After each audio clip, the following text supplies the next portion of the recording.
All right, it looks like we are live. At least I am. And since nobody is here, I'm going to go ahead and get started feeding the fish.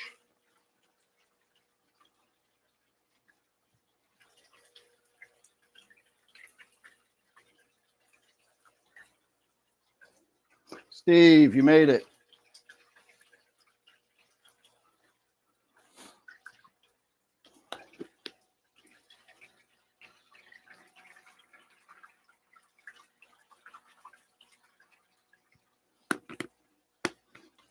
Mandarin, you made it.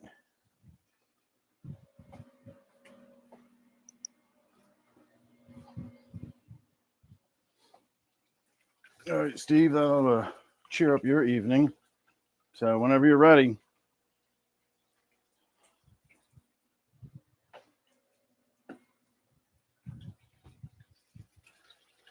All right, and I am going to start the evening off with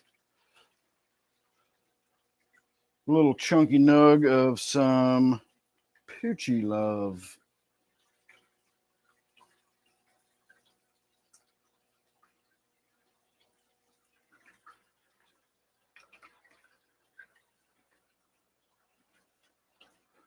You're diving deep for your musical guest. My friggin' eyes are getting absolutely terrible. Musical guest, I don't know how hard it'll be tonight.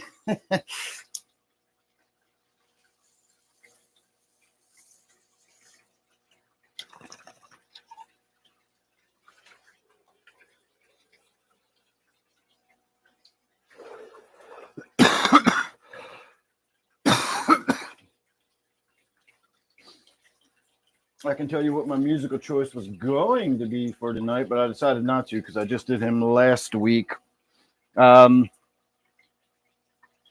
heard from Weird Al Yankovic tonight. Well, it's not like I personally heard from him, but I saw a video from Weird Al. Apparently, he is promoting his new concert tour. He's doing a full concert tour, bigger and weirder, in 2025, and you will never believe who is opening for him. Well, it's Weird Al Yankovic, so you'll probably believe who's opening for him. Puddle's Pity Party is opening for Weird Al. So I don't know why I'm excited about that, because it's not like I'm going to go see the show or anything, but I'm excited about that. So yeah, Puddle's Pity Party is opening for Weird Al. I think that would make a hell of a show. It would make kind of a weird show, but well, yeah, I guess that makes perfect sense then. It all comes together for me.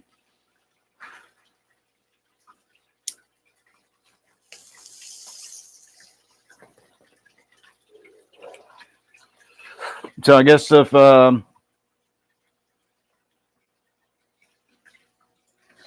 never mind. I'm still thinking you said you were driving. You said you're diving deep. So did you see what I held up in front of the camera there, Steve? When you said I thought you were driving, and I was going to assume you missed it, but again, you're not driving. So did you see it?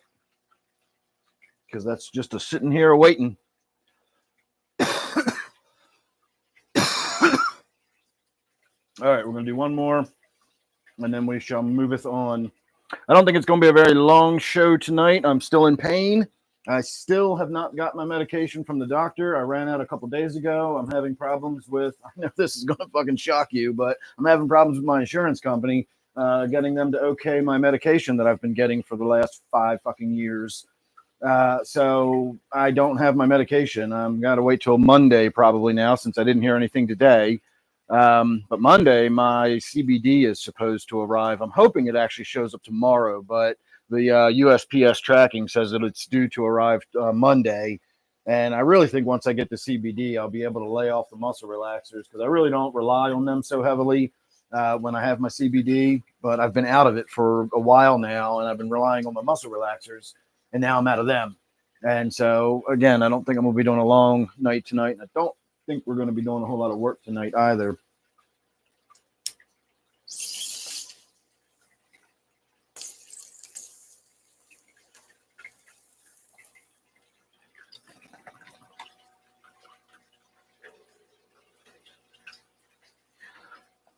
I did get a pretty reasonable workout in this evening, though. So that's good. I'm hoping I can get out for a paddle this weekend. Ashley, hello. How are you this evening?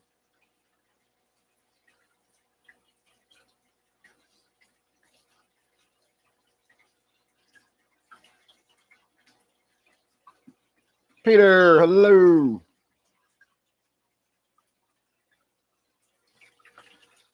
All right, let us moveth on to the next tank, and we'll go ahead and get this light turned out just so it's not so glaring in our eyes. Actually, you know what? Let's do one thing first. Let me come in here and get my industrial strength scissors.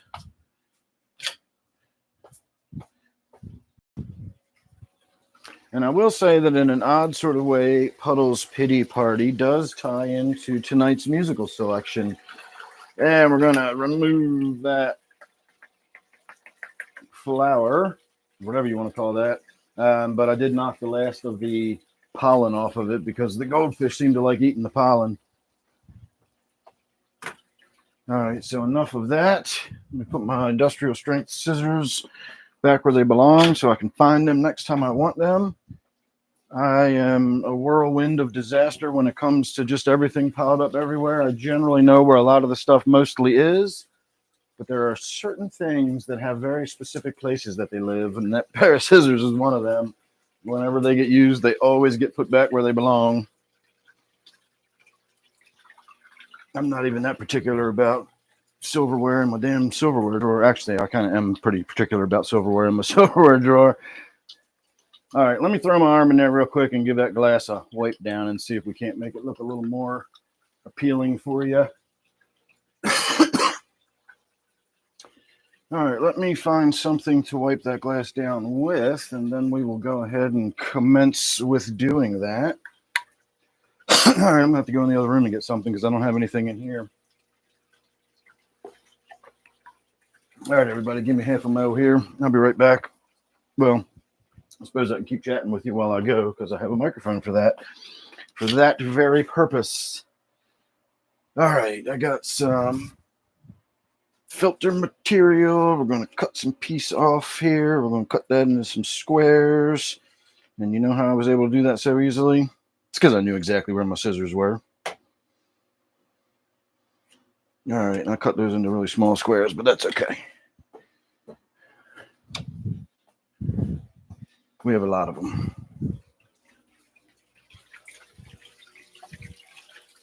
All right, let's get in here and give this glass a little bit of a wipe. I haven't checked on the goldfish yet today either, so we'll see if she's still got that white spot on her side. I gave the tank another treatment of the X. I can still see where it is, but it's really diminished quite a lot. So once again, that X seems to be clearing it up. I'm going to go ahead and give it another dose tonight. All right, we're going to call that piece of material full. Let's get another one. Told you I cut them into little pieces. Look how tiny that is. Unfortunately, we won't need a lot just to get this bottom part done.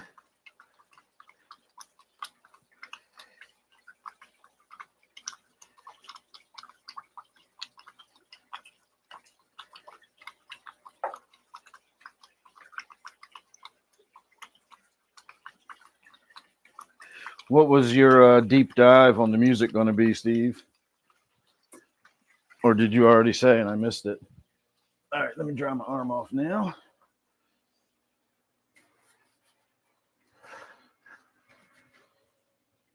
Now we will get in there with a little bit of food for everybody.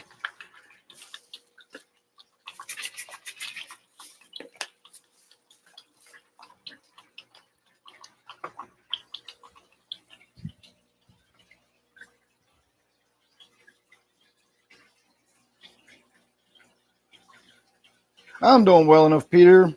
Oh, glad to hear it, Ashley. Oh, thank you. I love that pond too. It's awesome.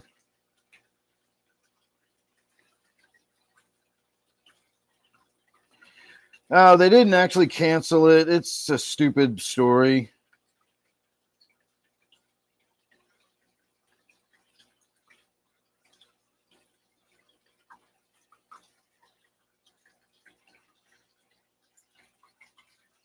I have no idea what heterophobic bacteria is, and I've never used the stress zyme. Hey, Mei Ling, how are you?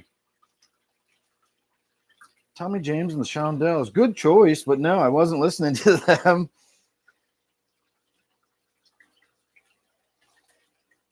I thought stress zyme was supposed to help with their slime coat. It was like an enzyme that helped build up their slime coat.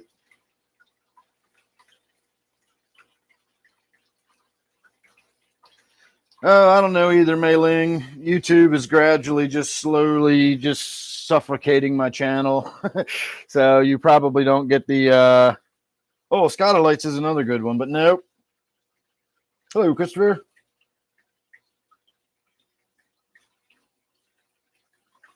Oh, thank you, Peter.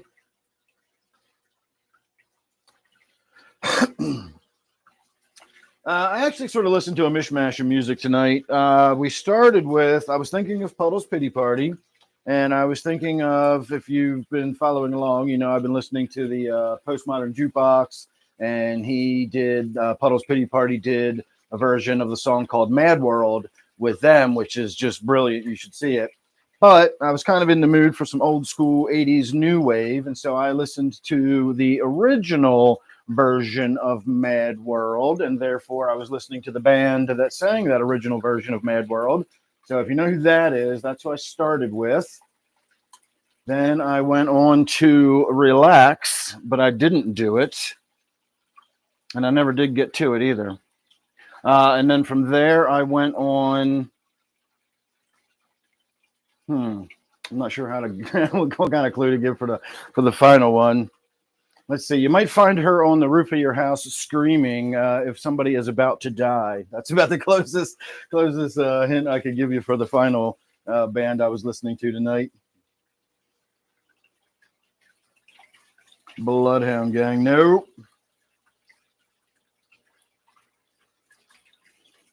Oh, that's weird, Mei Ling. I don't know what to tell you. I know sometimes people that are subscribed will be unsubscribed, and then they have to resubscribe. That's not uncommon. And then with the notifications, a lot of people will get them like an hour after I've started, or sometimes people will get the notification the following day. So I don't know. Zini, you are sort of correct. The final band I was listening to was Susie and the Banshees. But the first band I was listening to was the original band that did Mad World. Their name sort of rhymes with itself. 3 words. So the original band that did Mad World, and then I went on to Relax, but did not do it. And I did not get to it.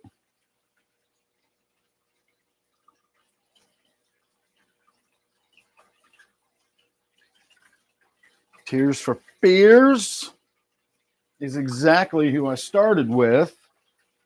And then I would think that the next one is fairly easy. Relax is pretty much the band's whole entire fucking logo. I remember many a t-shirt in the 80s that just said Relax on them in gigantic bold print, block letters.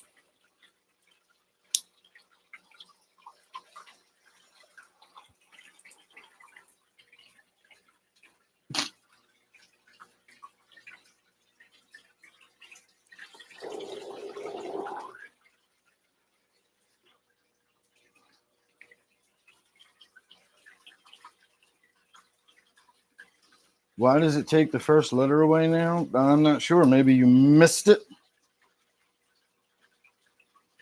Frankie. I learned a lot from Frankie. Mostly I learned how to relax and get to it. All right, let's move on to the next tank because I'm looking forward to being able to sit down tonight. I guess I can sit down between tanks, but I never do. I'm always walking around, shuffling about, doing something back here behind the scenes. If I slow down and stop moving, the night will wind to an end much, much more early.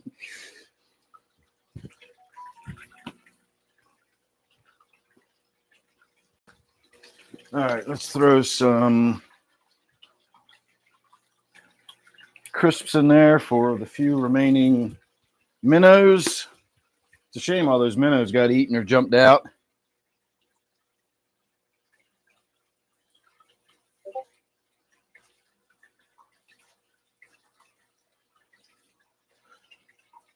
Oh, I didn't see the teeve. I saw the eater.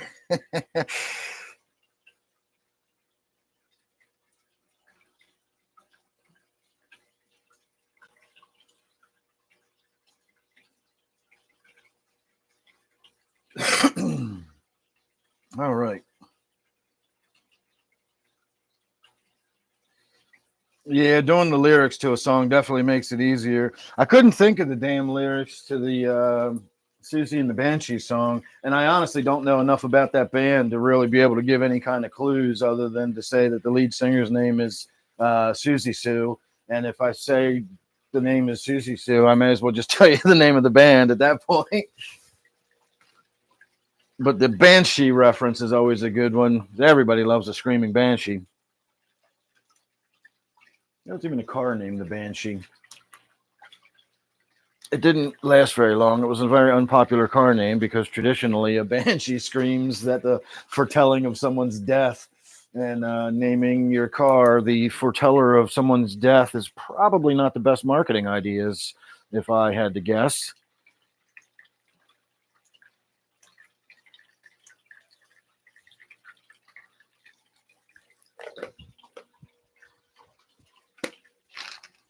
They don't build cars like they used to. Drum brakes all the way around and no seatbelts. Back when you had to be a man to drive, or just, throw your kids in the back seat.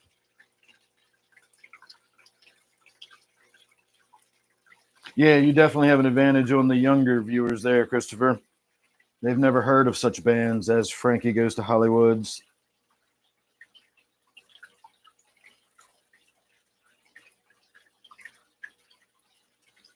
You can't call yourself a deadhead because they outlived you. I am, and hello, Cheryl, by the way. I do not call myself a Fish fan, but I do listen to Fish occasionally, and I do enjoy it. Although I will say I always throw this caveat in there. I listen particularly to Junta. That was a big album when I was down in Florida, and the people I hung out with were all Deadheads and Fish fans and all that.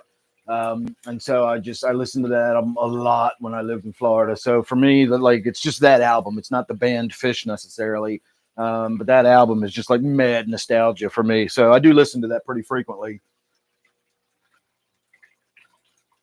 Went to a Grateful Dead concert one time just so I could say I did it, but I've never been a big fan of the Dead.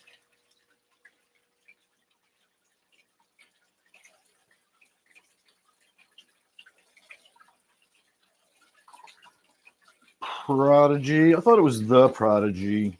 Hey, Dave, how are you?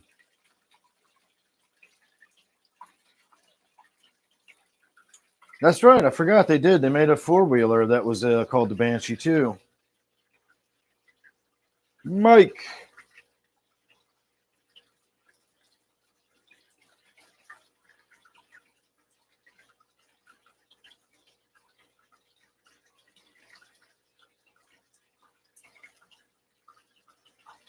Oh, no, Peter. I'm sorry to hear it.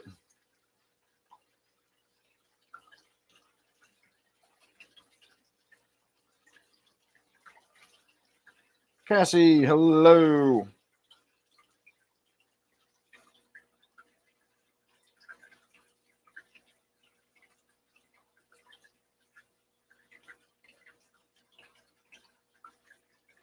$63 centimeter high fin leopard plucking. Wow, 23 years. Man, I'm sorry to hear it. I know it sucks losing a fish that you've had for that long. The longest one, thank you, Dave. The longest one I've ever had is about 10 or 11 years. And when I lost them, you do grow quite attached to them over time. Maybe not like I might a cat or a dog, but still, it's surprising how attached to a fish you can get. And I've said it before. I did catch one fish so far this year, and I did do a little bit of fishing. I plan on doing a little more this year. But the longer I keep fish, the less I really like catching fish. Um, I don't get too up in my head or bleedy hearty about it because, in the reality, half the fish in that tank would eat another fish. If they could get it fitted into their mouth, they wouldn't think twice about eating it alive or eating its eggs or anything else. So, it's not like I'm out there whipping some poor benevolent being or something. I'm just catching a fish and throwing it back in the water. I don't even kill them and eat them. I just release them. I just do it for the fun. The joy of torturing a fish.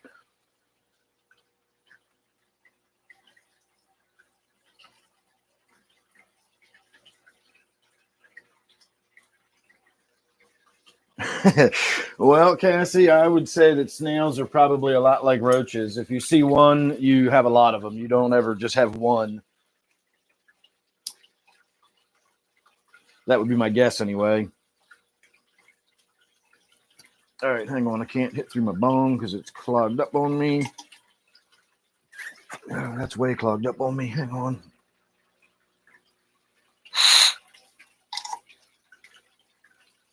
All right, let's try that again.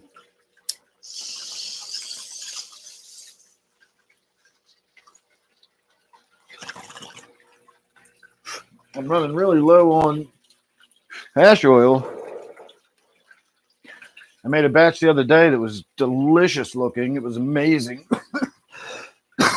I used the butane. I got it all done. I'd done a cold purge. Had collected it all up with my dab tool. Got it all into the middle of the piece of silicone. But it was all frothy and foamy. And so I was going to put it on gentle heat and sort of just melt it back down into a puddle.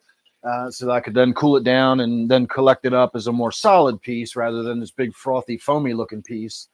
And I made the mistake of taking my ADHD upstairs with me and got distracted by doing one thing. And before you know it, I was outside in the yard doing something else when I remembered that I had it down here on the heat. Fortunately, I long ago bought myself a timer. So if I do stuff, when I do stuff like that, it minimizes the damage, but it was still on the timer for the full 5 minutes before the timer shut off, turning the heater off. And when I came down, it was just boiling away. It was hot. And so it's still a nice golden color. Here, I'll show it to you.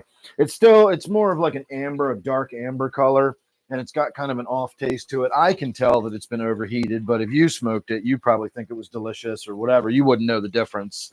Again, I didn't ruin it by any means. That's what it still looks like. So you can see it's pretty sparkly, delicious, yummy. It's pretty stiff, but it will sort of separate if you do it right. You can get it off the side there and smush it into the middle. So again, not a bad batch, but I definitely overheated the shit out of it. It would have been like a clear golden yellow if I hadn't done what I did to it. Damn it. But I have, again, with the ADHD, especially now that I understand that I have ADHD and I don't just feel like I'm insane all the time, I do things to help mitigate my own friggin' brain damage by putting timers on things. The way my tanks are set up is always, redundant systems on them. So if I forget, again, when I forget to turn heaters and stuff back on, it doesn't cause a huge amount of problem, etc. And so I didn't ruin this batch like I could have very easily. I just sort of degraded it a little bit. I overheated it. I sure as hell didn't Rick Simpson it. That man ought to go to jail for what he does to weed when he boils that shit till it's just black tar. All right, let's do a hit of this since I've been talking about it.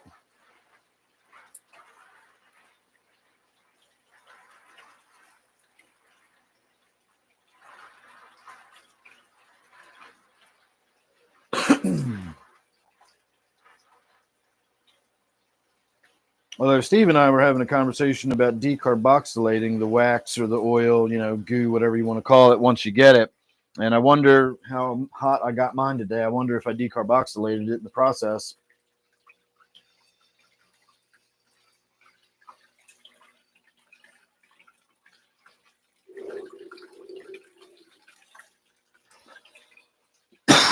It was definitely boiling.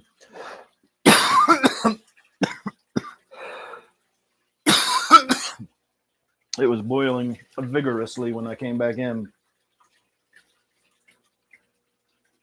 Risked my life running down the steps in my bedroom slippers of death. Although I gotta say, I didn't actually run down the steps in my bedroom slippers of death. I know better than that. I'll let that shit burn before I kill myself running down the steps. Look at the size of that freaking cloud over there. The whole side of the room has turned into one giant freaking cloud. That was from that one hit. And that was vapor hit. That wasn't even a bong hit. Sheesh. All right, let's move on to the next one. I swear I just pulled all the damn duckweed out of this tank the other day to let the light back in. So let's pull some more duckweed out of it again to let some more light in.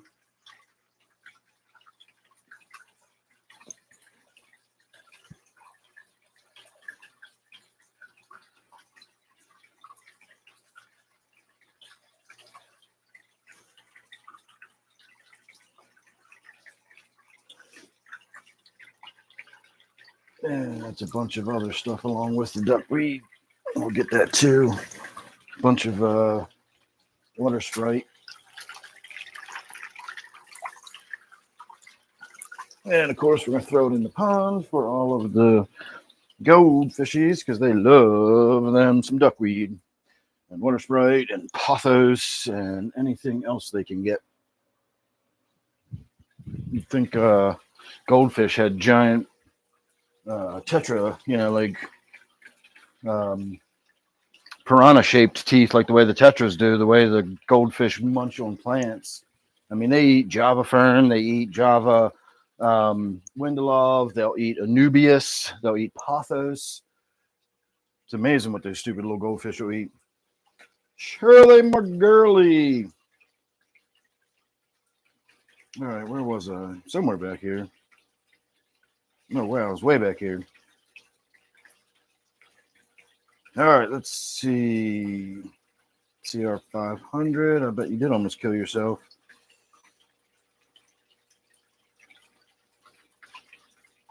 Yeah, I love my ram's horn snails.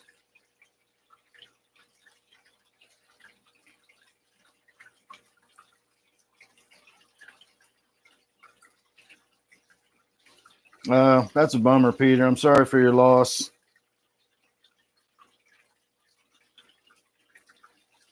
Shirley, hello.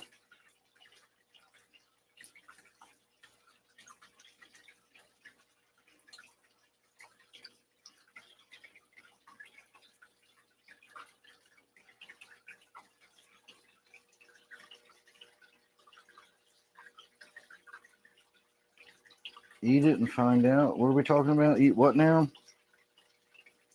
Oh, eat it and find out if it's decarboxylated. Is that what you were saying?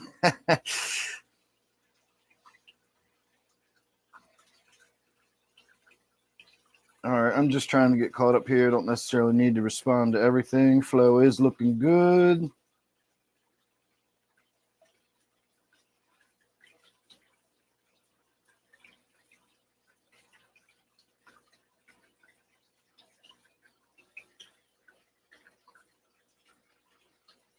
Yeah, I decarboxylate the old-fashioned way. I just cure my weed for about a month, and it's decarboxylated at the end of that process, and I just don't have to worry about it. Not to mention, either I vaporize it or I smoke it for the vast majority of the time. Occasionally, I do cook with it, but when I cook with it, it gets decarboxylated during the cooking process, apparently, because it always gets me high as fuck. So it must be decarboxylated. Not to mention, I usually cook with weed that's already been cured, and so it's already starts decarboxylated.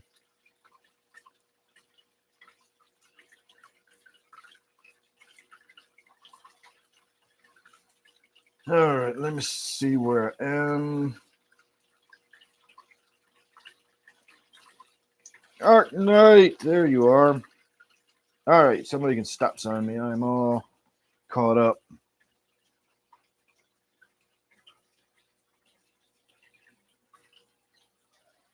Thank you, Mike. All right, let's move on to the next tank. This is the tank I really want to do some work in, but we're not going to for aforementioned reasons. We'll see about maybe Sunday. Who knows? Maybe Sunday night you'll come in here and it'll already be done. Depends on what I do tomorrow, how I feel. My back actually feels surprisingly not agonizing at the moment. I can tell it's there. It's not letting me forget it. But you haven't heard me once wince in pain or take a deep hissing breath between my teeth or like freeze up in my motions because my body froze in pain. So we're doing good tonight. All right, we are going to put the crisps in here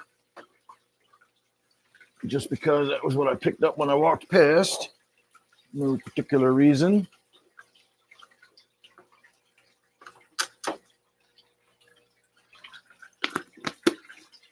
All right, one of these days I'll be adding some kind of fish to this tank. I don't know what I'm going to put in there yet, but we'll see.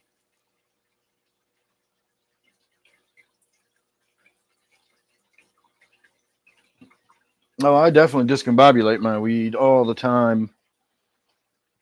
See, I was talking the other day, again with Steve, we were talking about the whole decarboxylation process. And if you just cure your weed, it's decarboxylated at the end of the process. The only reason you really need to decarboxylate your weed would be if you wanted, if you cut it down and it wasn't yet cured, it was still fairly fresh and you wanted to use it to cook with, or you were going to consume it in some way, you would need to decarboxylate it in order to activate it. Depending on how you prepare it and cook with it, you very likely can decarboxylate it during that cooking process. But when I was coming up as a young man back in the day, if you grew weed, like the growing it wasn't like people weren't as finicky about the way you grew it. That seems to be a lot more of the trend nowadays of how you grow it, other than the whole hydroponically. For some people think it's magic when you grow your weed hydroponically or something. Back in the day, it wasn't so much as how you grew your weed, it was how you cured your weed. It was what you did with it once you got it.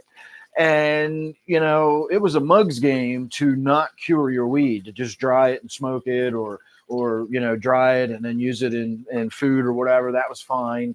But even using it in food, it gets more potent as it cures. There's a lot of sugars and stuff in there that still need to go through chemical processes and change. And it's still developing flavor compounds and terpenes, and THC still develops after it's been cut down. And so you have a nice, fresh, lovely product right as soon as you cut it down. But if you cure it, it's just better. It's just always better when you cure it. I really don't understand the fascination with the live resins and the live cure, the live stuff, other than marketing. If I was in the business, I wouldn't want to go through the time-consuming process of curing it. I'd want to chop it down and put it on the market. And so if I can convince people like, oh, this is the way to do it, it's fresh, flash frozen as soon as we cut it down and you get it fresh off the vine. It's a good marketing technique, and it allows you to sell your shit without having to go through the process of curing it. But I personally would still prefer to just cure my weed and have it nice and done and proper and have it still soft and tender, yet flavorful and delicious. I definitely think my weed is better than the shit I buy at the store. Absolutely. I put it up against that stuff any day. Every time I get weed from the store, it's bone dry. It's all hard and crunchy. It burns your throat. Doesn't have a lot of flavor. At least that's my experience at my store. Your store might be different. I don't know, but I'm not a big fan of the store-bought weed.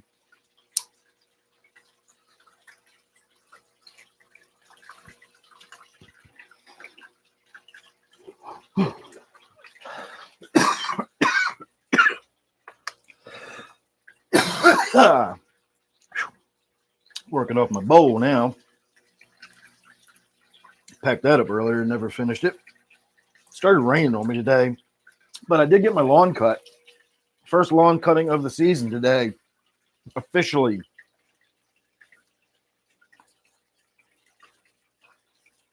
Mel.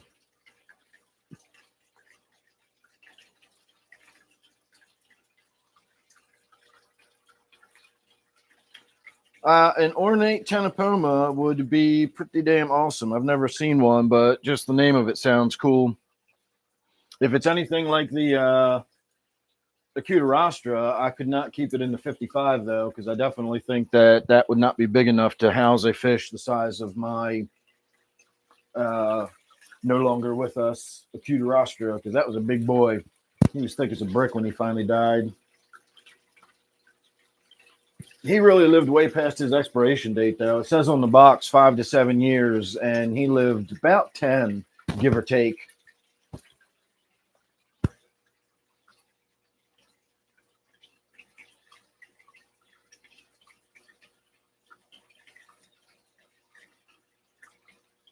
Oh, 4 inches. Oh, that would be awesome. Yeah, I'll have to look into that. I need to get back down to House of Tropicals and see what they've got down there.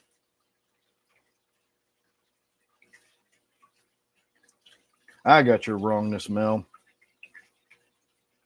I have seen over the years a bunch of different people do side-by-side comparisons between hydro and growing in cocoa and growing in soil.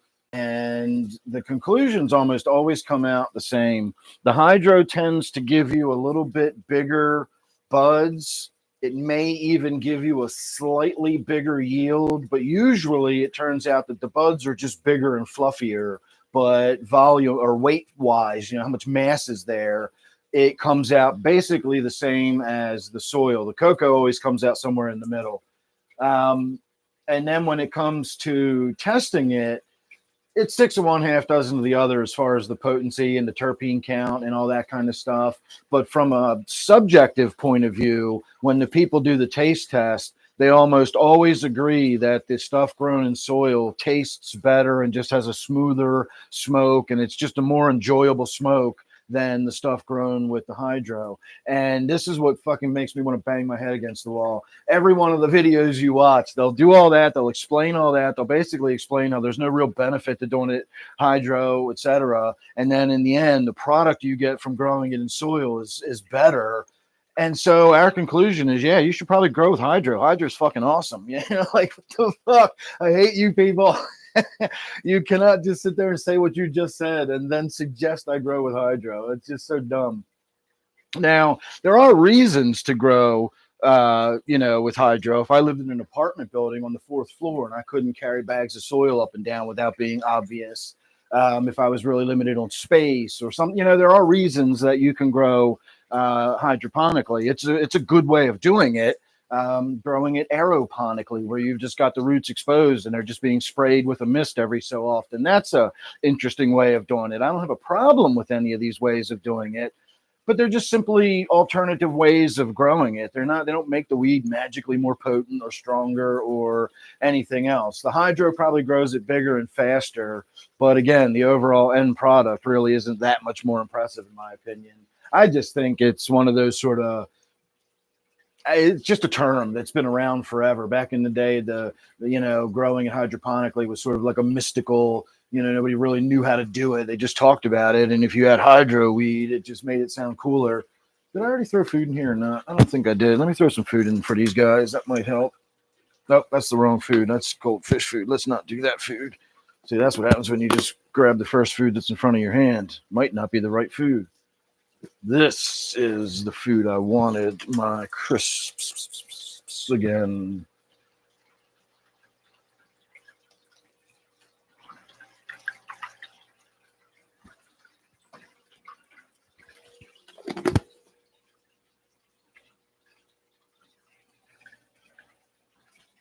All right, let me see where I was. Somewhere back here. Got a chatty crowd tonight.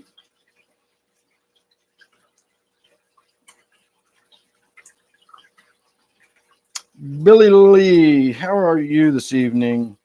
I have always heard for decarboxylation, you should go between 220 and 245. Do not go above 250. And you should do it for 25 to 40 minutes, depending. The hotter you have it, the lower, the shorter period of time. If you've got it all the way down to 220, you want to go for maybe 45 minutes. If you're doing it on the hotter end at 240, you could do it for maybe half an hour.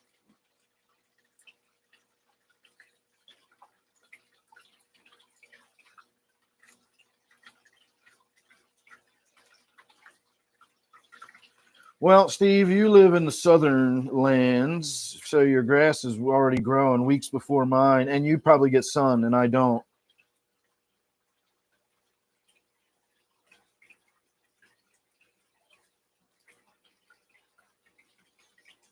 Oh, here we go. I'm caught up to these comments already. I'm all discombobulated like my weed.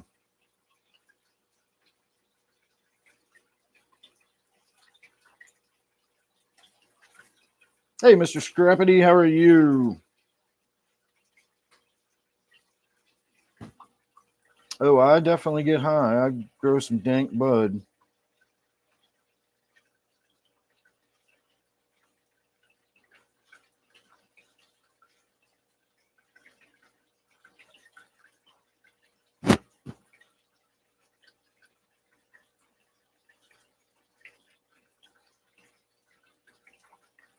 I didn't see your comment there, Shirley. I'm just reading. If your comment was mixed in with comments to other people, then I probably didn't see it.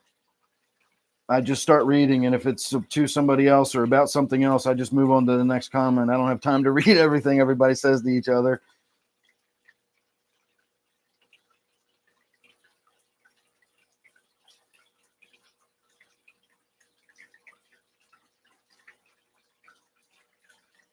Finished the second mow of the season. Yeah, if somebody does for future reference, if you're trying to get me to read something, you want to make sure I see it, just you don't have to put my name on it or anything. Just address your, just talk to me. Don't start a conversation with somebody else about something and then at the end of it, like, what do you think, Dan? Or something like that. I'm not going to see that. What do you think, Dan? At the end of your comment, I read that it's for someone else and then I move on to the next comment. It's nothing personal. I just can't read everybody. I just don't have time to keep up a lot of times.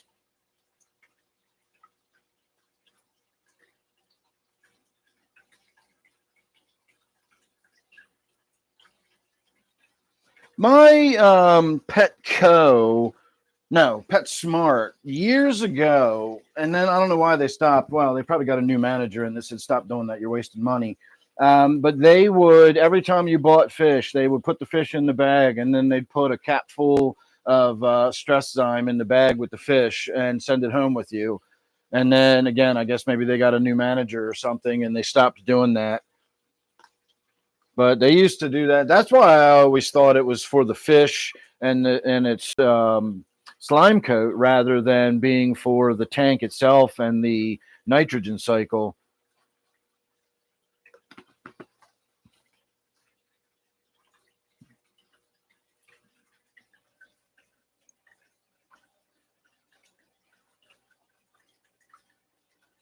What tank work do I have planned? I don't have anything planned. Hey, Bob.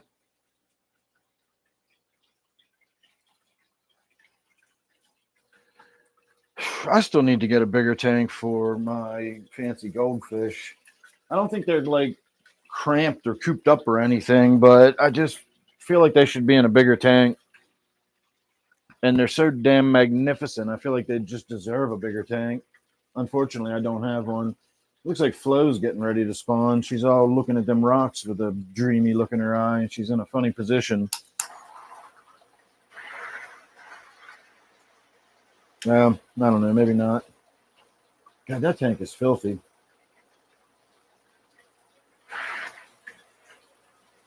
So we definitely need to get in and do some work on that tank. Again, not going to be doing it tonight. And depending on the medication situation and how my back feels on Sunday, we may not be doing anything Sunday night either.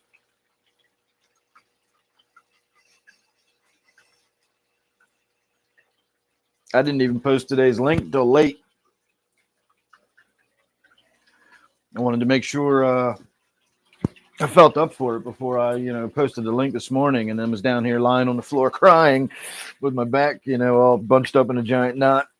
But again, I'm feeling pretty damn good for all things considered. I did take 4 Advil right before I came down, though.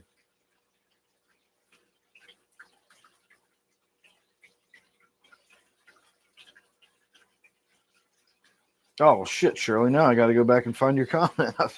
I feel bad for missing it now. Maybe I was cruising a little too fast going past people's comments. All right, let me see. Oh, hey, Dan, I should get a Fahaka Puffer. That's not a question. I guess it is a comment that I could have addressed, though. Excuse me. Oh, it was right by Christopher's ornate. I got distracted by the ornate tenopoma. I was dazzled, Shirley, so it's not my fault. A fish like that is distracting. I've talked about getting the big puffer. If ever one of my 125s were to suddenly collapse or something and all the fish in it were to die and I had to like hit the reset button and start over, it's not out of the question that I might get a big puffer and just do a tank with one big ass puffer fish in it, maybe a big pleco on the bottom or something like that wouldn't get eaten by the puffer and also would not bother the puffer. I can't imagine a puffer in like a community tank with smaller fish. I think they would get eaten probably pretty quickly. But that's not out of the question.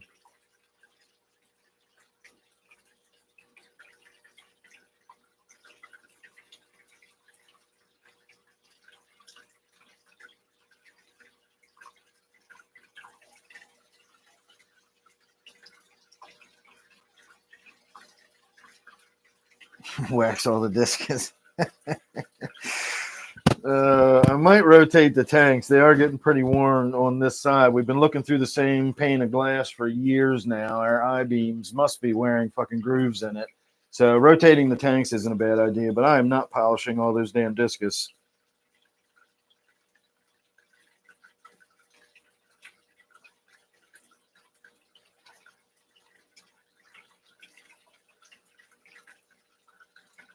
I haven't heard Ohio Fish Rescue come up in a long time.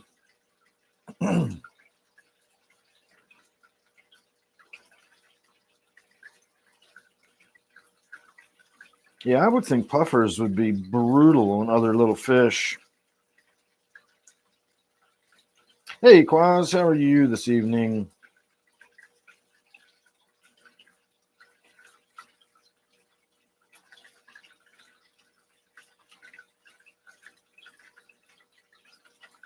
Watching the bug auction.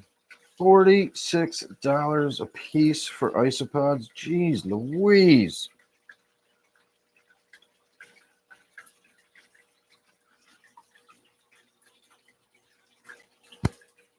I'm telling you, Laura, one of these days, if you remind me, you just nudge me a little bit, and I will bag up some of them damn bugs and jumpy bugs that I got and send them out to you if they're worth anything.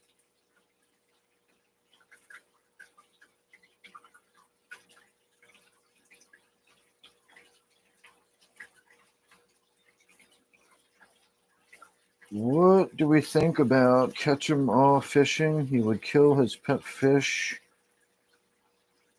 left and right. I don't know what that is, Mike.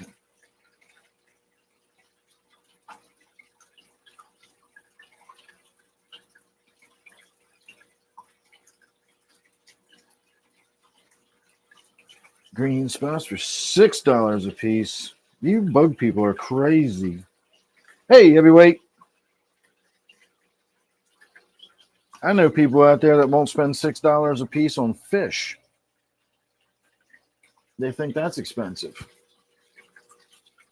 I suppose depending on the kind of fish you're getting, it could be.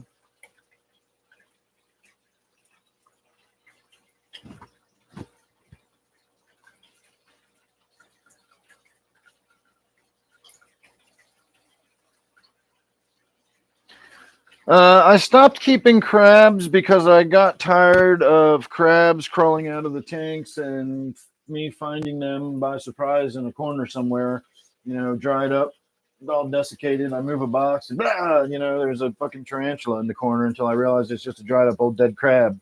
Same with the crayfish. They're escape artists.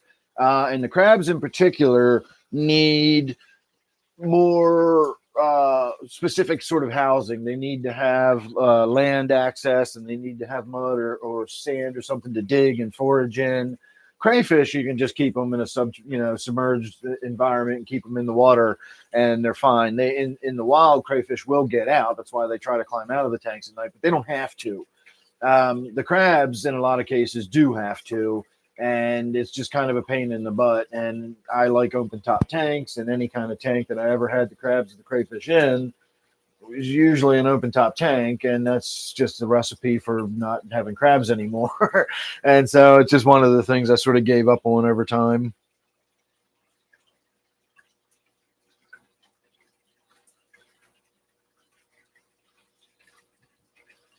Exactly, Ark. I used some Quell lotion, got rid of them.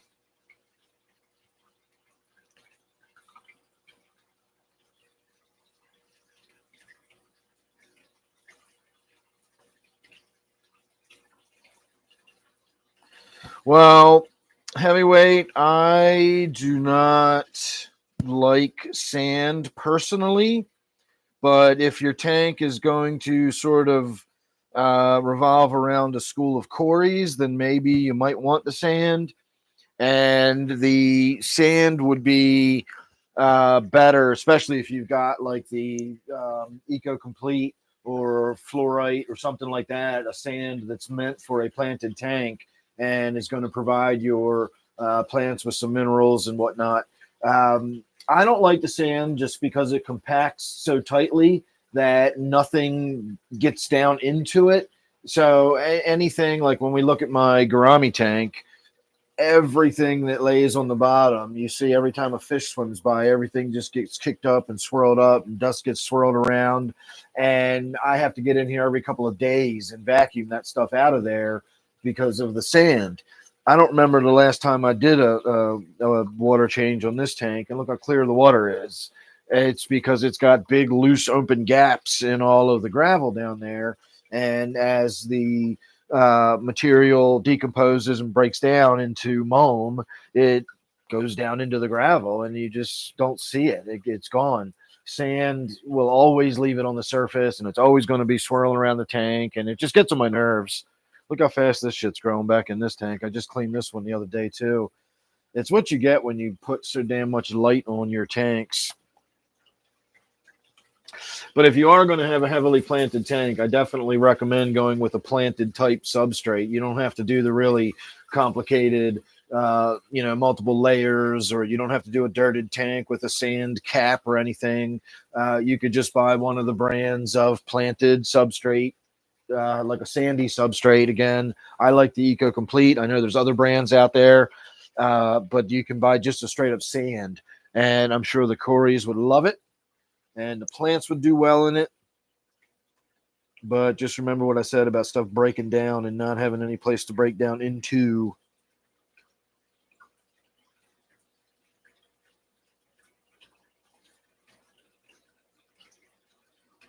Active Flora, I've never heard of that brand. I know there's a few different brands out there that are pretty good. Again, I like the Eco Complete. What you're looking at in this tank is Eco Complete. I like the Eco Complete that is not sand. It's bimodal. It has sand in it, but it also has larger grains. And the larger grains, they will sort of self-segregate. The sand settles to the bottom. The larger grains will rise to the top. It has a really nice natural look. It's black. I like the black substrate. And it's designed so that the denser sand on the bottom gives the roots something to grab a hold of and anchor into. But the looser, lighter substrate at the surface allows for water and oxygen and stuff to flow through. So it allows everything to get broken up and decomposed and so on and so forth.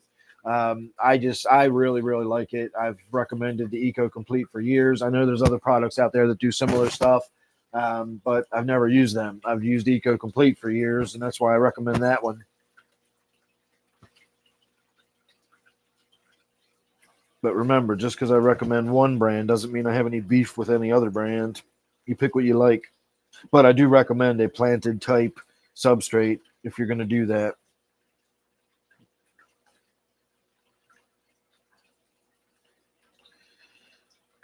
Yeah, I had problems with Butterbean's teeth.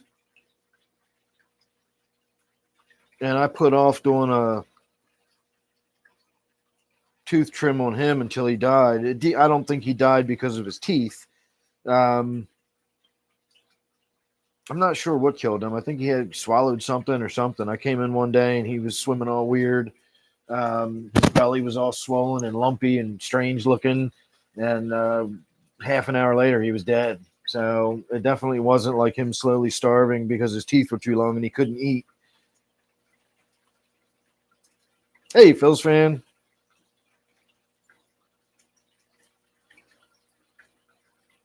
Yeah, pea gravel's nice too. The only thing I don't like about the pea gravel is it's the lighter color typically. I tend to like a darker substrate.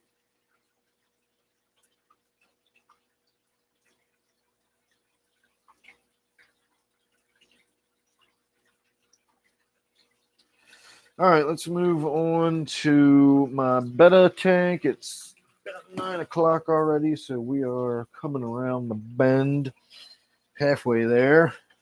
And don't forget, if you haven't seen it already, I didn't point out the ones in my pond, but I do now kayak in my Betta tank. It's a gift from Arc Knight. He gave me 3 kayaks. 2 of them are in my pond. I don't know if you noticed them or not. I'm going to guess probably not. All right, somewhere in there. Oh, there he is. Look at him. He's coming on up for his gummy nums. It's my half moon Betta Gilgalad. And I think we're going to do some vibra bites in here tonight. We haven't done vibra bites in a while. And he likes vibra bites. Nom, nom, nom, nom, nom, nom. Look at him getting them little vibra bites. Nom, nom, nom, nom, nom. All right. Oh, my damn iced tea. I didn't bring my iced tea down. No wonder I feel out of sorts. I still have some coffee, so I'll drink that. It's Friday night. Who cares?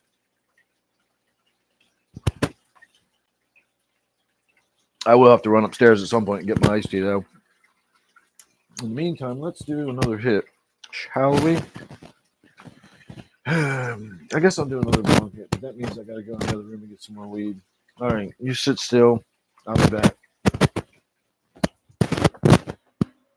And I suppose we will get some Poochie love.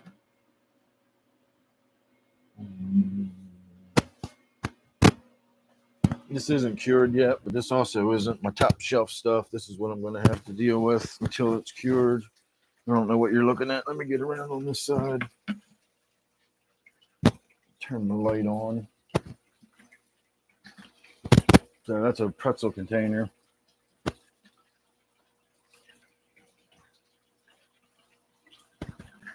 It's pretty good. But you can see I didn't groom it very nicely. It's just kind of in there. I'm going to be making hash oil out of it because it's definitely not very attractive, but it'll do in a pinch. So I'm going to smoke a little bit of that. Let's get a big old bud out of there, and then we'll smoke on that tonight, at least for a little while. And let me go put this away. Well, I could just set it down here on the floor out of the way. I won't trip over it there. All right, let me get my stuff into position so I don't miss it later.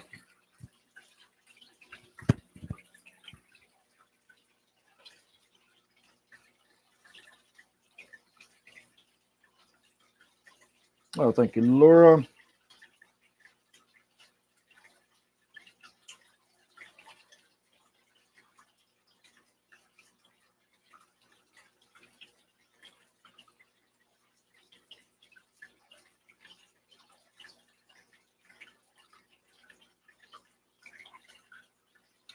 When you say some fish weights on the kayak, do you mean like tether them in one spot so that they're not floating around and they're somewhere that we can just see them in the middle of the water?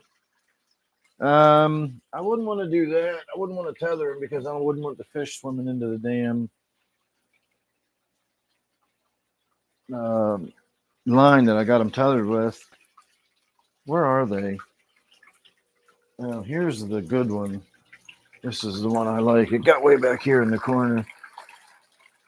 This one tracks really nicely. Look at that, just slide across the water. Oh, there's the other one. It's hiding underneath that ledge, the green one. This one does not track so nicely. This one tracks like my old Sun Dolphin kayak. You give that a little push and it just basically turns and makes a U-turn. This one tracks really nicely. I'd paddle that one. This one kind of, I don't know, not real. Wouldn't want to paddle that one. And then this one also has the paint job, very much like my Pungo. I painted my Pungo of purple and green, and that's a very similar paint job on it. So awesome gift from Arc Knight. Once again, thank you very much for that. That's so cool. All right, let's move on to the final tank. We got to look. Oh, look who it is. It's Professor Little Omen. We hardly ever see him. This is the one that's got the mats in his fur. You kind of see those clumps right there by his butt.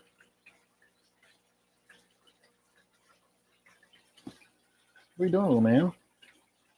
Are you scared? Do you not like the light shining on you like that? Anyway, I was getting ready to show you this. I have several bright red shrimp in there now. Most of them are like the creamsicle color that they came, but I have quite a few in there now that are just bright red, which is pretty cool. And there's a shit ton of shrimp in this tank now.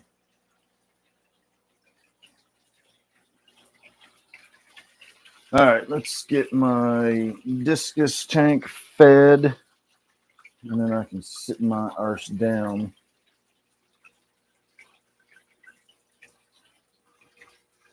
All right, let's do the vibrobites again. I haven't done vibrobites in this tank in a while either. And these guys love vibrobites. Everybody loves vibrobites.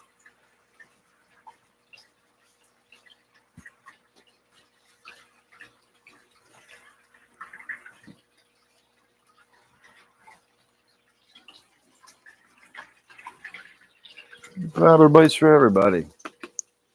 Kendra, 40 months. Man, time goes by.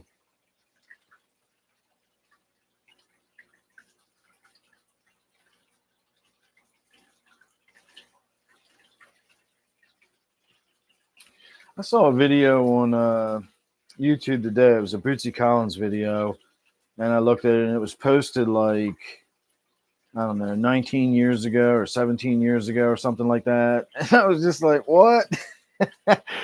I can't, like, it was posted that many, it wasn't done that many years ago. It was posted on YouTube that many years ago. I had to look up and see when YouTube was first invented.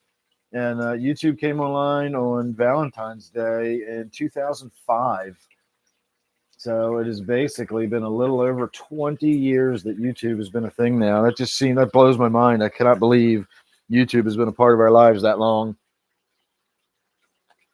Well, obviously it wasn't a part of mine. Ooh, I see some small platies in the tank. So the platies are breeding. It's down the other end where all the vegetation is. I don't know if you guys will be able to see them or not. Shirley, 12 months. Good grief. I remember your first visit, Shirley. Popping in and saying hello.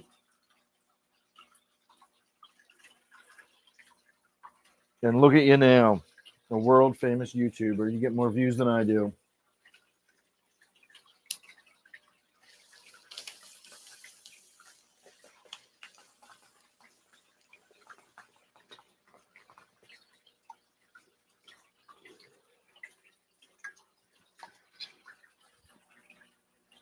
All right, that was the last bit of that stuff from earlier. So let's put a fresh hit in there. That was definitely not a fresh hit.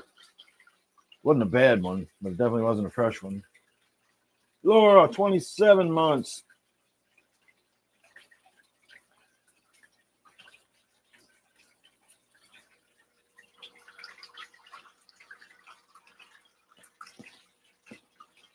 All right, everybody. Cheers. We're going to do a nice fresh one this time.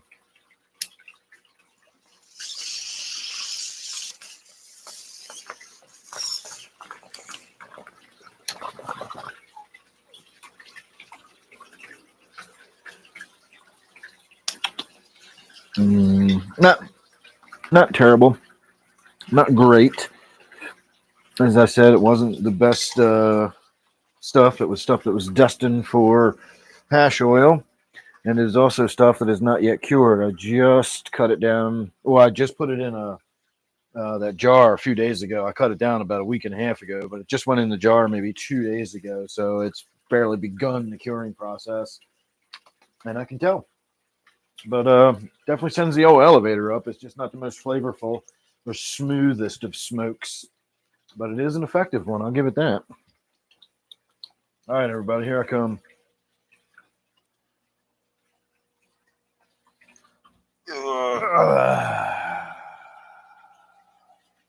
That feels good. Hang on, let me turn the stupid light on that I forgot to turn on.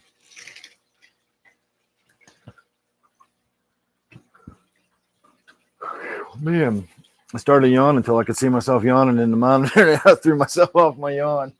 I wrecked my own yawn. That sucks. Oh, well, at least you guys didn't have to look down my, check my tonsils while I was yawning in your face.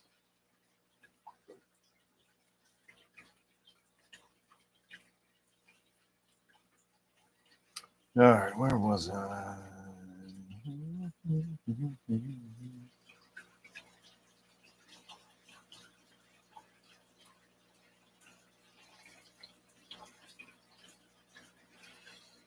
Janice is my original.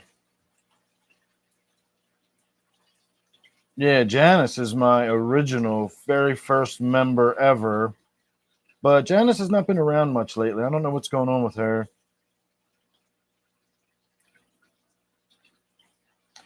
Yeah, let's see if we can find some of the little ones that I saw, because they definitely did not look like the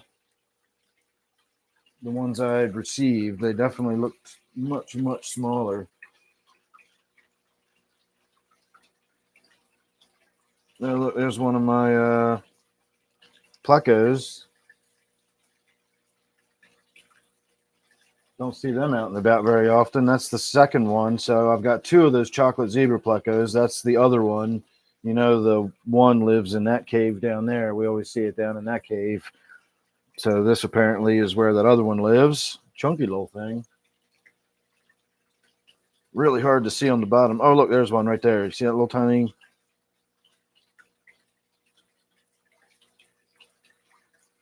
Well, that one's not tiny, but it's definitely still small.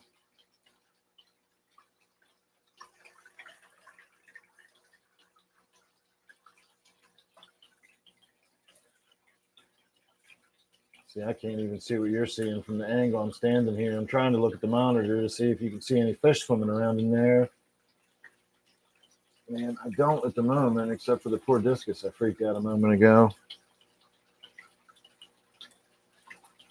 See, this is a small one down here. That's definitely not a full-size one yet.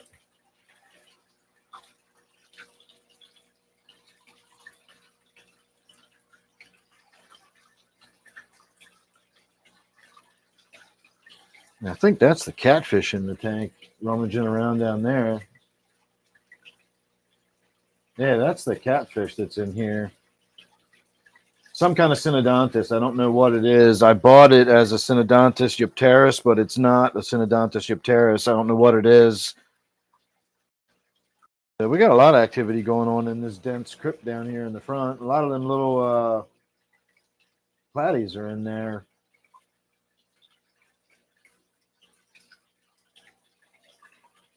My Siamese algae eater darting by.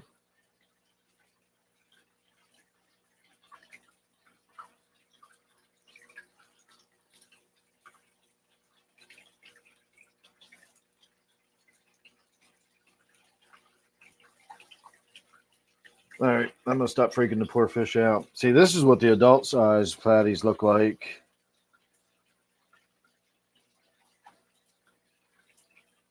You can see the larger one swimming around. There's a full-size one.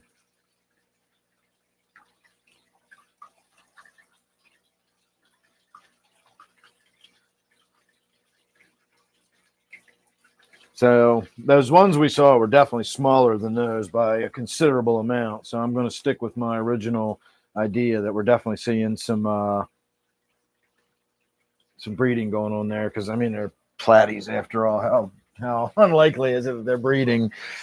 All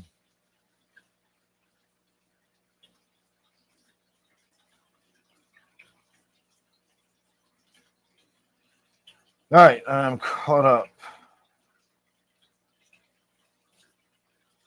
when I was busy doing stuff, you guys were chatting away. Now that I'm sitting down ready to talk, you all have gone silent.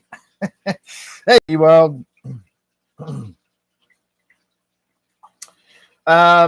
The dark orange rainbow fish is the male, and it is an albino millennium rainbow fish, and then the yellow ones are the females. So they're all millennium rainbow fish, but they're albino millenniums.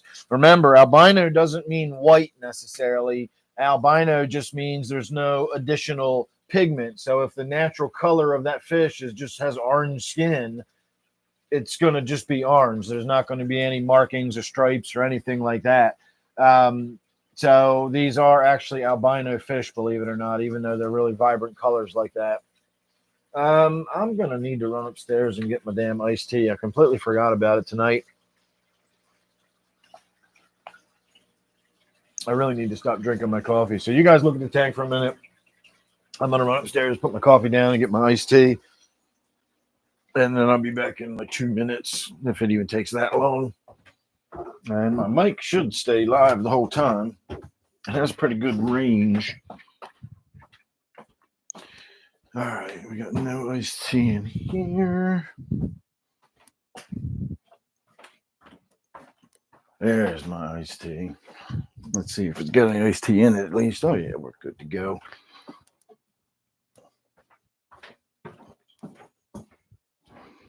Actually, you know what? Let's top it off since I'm here. Put a little squirt of juice.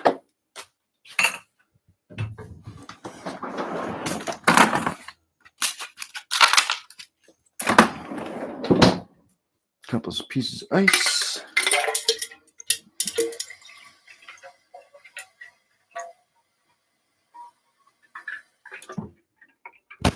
Now we're cooking with iced tea.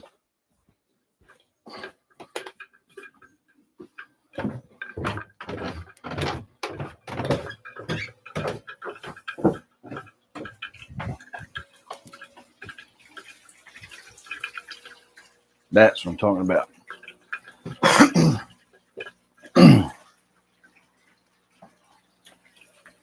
All right.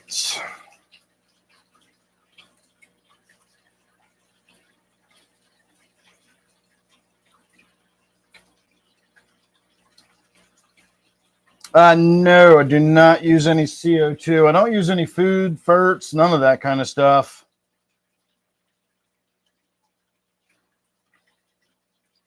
Amelanism. Yeah, it's the other end of the spectrum from the hypermelanism, where the fish are almost just black. But no, D-Wild, I get asked that a lot. I don't use any. I don't use anything. I don't put any food. I don't do any ferts. I don't do any CO2. Nothing. I just put a lot of light, and I'm not overly worried about doing frequent water changes and all that stuff. I do large water changes when I do them, but I don't do them particularly frequently. So there's plenty of nitrate and phosphate. I do have a planted substrate, so there are micronutrients available. I also grow fairly easy to grow plants, stuff like Anubias and Java, which can grow in very low light and very poor conditions. So being that I give it a lot of nutrients and a ton of light, I don't really need to do a whole lot else for this kind of stuff. You can grow that kind of stuff anywhere. I got a lot of crypt, but the crypt apparently does very well. As you can see, we were just looking at it. We had a tank over there that was loaded with crypt. That tank, actually, we need to do the, I need to get in there. If you can see all this bushy green, all this bushy green, all this bushy green, that's all Java moss, and it's slowly eating that tank. I really need to get in there and get a hold of it before it roots on everything.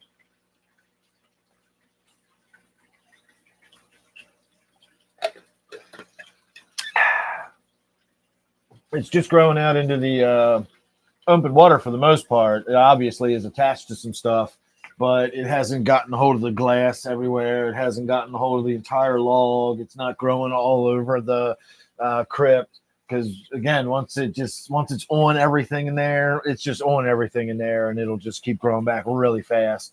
So definitely need to get in there and get a bunch of that stuff out. I could probably do it tonight, but I really don't feel like it, so we're not going to, because that's how I live my life.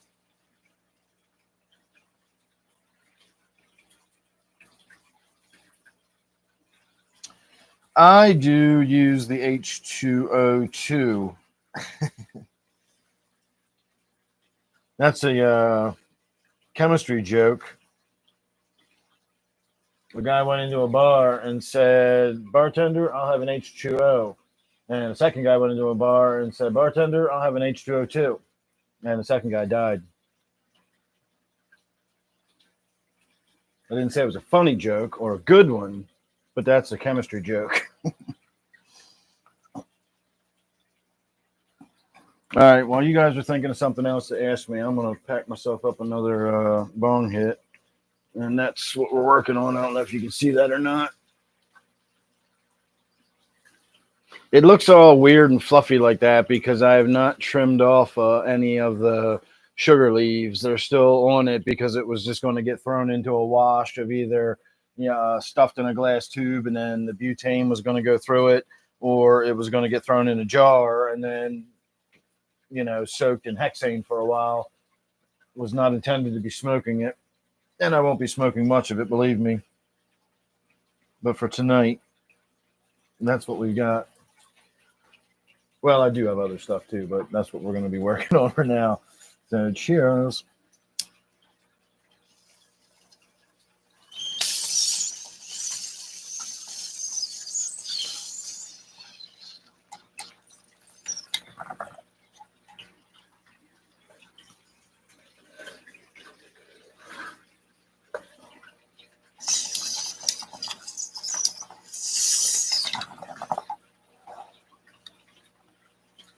Blah. I don't know why I was going for that second one. Waste not, want not, I suppose.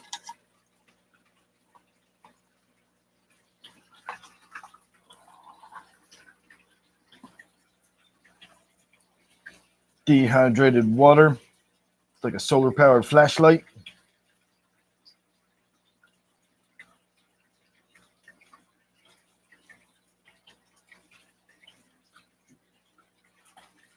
Another good one. It's a zinger there, Art.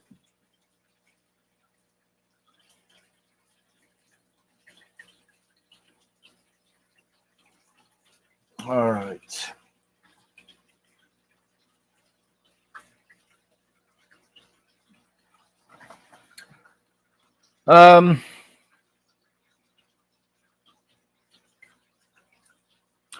I guess the only thing I can think of as far as immediate plans I have for the fish room, someone asked me earlier if I had plans on doing anything in any of the tanks. And the only thing I really have immediate plans on doing is nothing major beyond your normal maintenance, because we need to do that on a lot of the tanks right now. But my 40, we still need to get in and do some rearranging on that. It's really, really just dense and just getting overgrown. I need to get in there and remove some plants and maybe do a little light rescaping. And my shrimp tank down and has even more shrimp in it than this tank does. And so I need to get in there and siphon a bunch of shrimp out, and we'll spread it around. We'll put them in some different tanks. I already have them in 3 or 4. And if we can get them in enough, I'll just have shrimp breeding in my tanks, which is always cool. Maybe I'll throw some in the pond and see what happens. Have I already thrown some in the pond? I don't remember if I've already thrown some in the pond or not. I don't think I have. But that doesn't mean a lot. I may have. I just don't remember doing it, and I don't even really remember ever thinking about doing it. I don't know if we'd ever really even notice them in the pond. I guess maybe once in a while.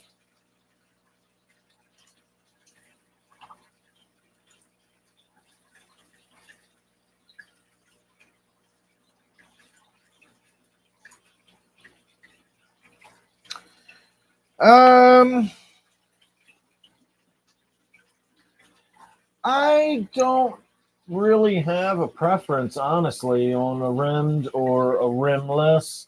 It depends on the reason.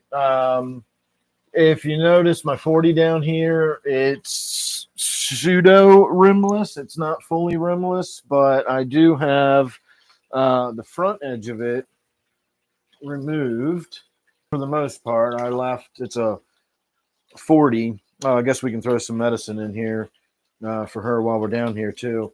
But being 40 is probably pushing the upper limits of what you want to do for taking the rim off yourself.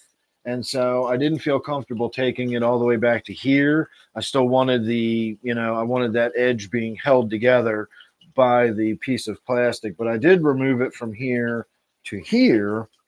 And the reason I did it is this is the tank that sat underneath of my waterfall. Longtime viewers will remember the waterfall, but if you don't, this tank sat at the foot of it and it kind of overhung and you couldn't really see the rim in the back very much. And I had plants and stuff on the sides. And so it just gave the appearance of sort of a pool of water that the waterfall was flowing down into. And that big black line, didn't break up your line of sight. And it was down on the ground. So as you look down into it, it looked more natural, like you were looking down into a pond on the ground. And so in that circumstance, the rimless worked really well. But when I look at this tank, I'm not crazy about the center braces here. But again, I also understand this is a 125-gallon tank and you can't really take the rim off of something this size. It wouldn't be safe. I don't trust the silicone to hold it together. Now, if you're talking about spending some really big bucks and getting one of those nice acrylic tanks that's made rimless and all that, that's a different story. I like those tanks, but that's out of my price range. I certainly can't afford those tanks, especially the larger ones. If you get them in the custom sizes or custom shapes or whatever, beautiful tanks. I really do like them. And with the acrylic, the upshot of the acrylic is no matter how clear you think your clear aquarium glass is, it's not clear at all. It's got a green tint to it. Maybe if you get some really old glass, a different style of glass, it might have more of a blue tint to it, but it's going to have a tint to it whether you realize it's there or not. Acrylic you can get completely clear. So if you get your water completely clear and you don't have any tannin staining or anything at all, you really get the illusion of the fish just floating in midair that you'll just never get with these slightly greenish glass. But a large acrylic tank like that, as I said, is really pricey.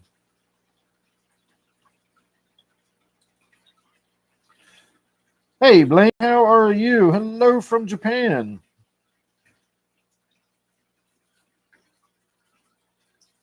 Or hello in Japan, I should say. You're from Japan. I'm not from Japan. I'm here. I'm in America. Nice one, Mike. Another rim job.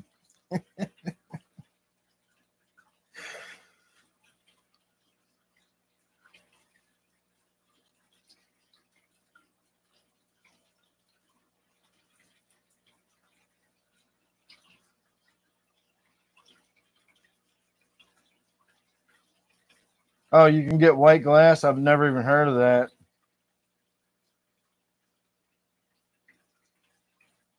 I don't know who ADA is.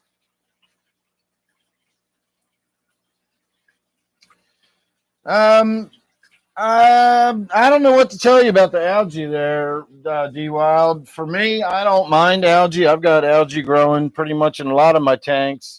If it's a fairly new tank, I wouldn't get too stressed out about it. It takes quite a while for a tank to really settle in and kind of find its own place.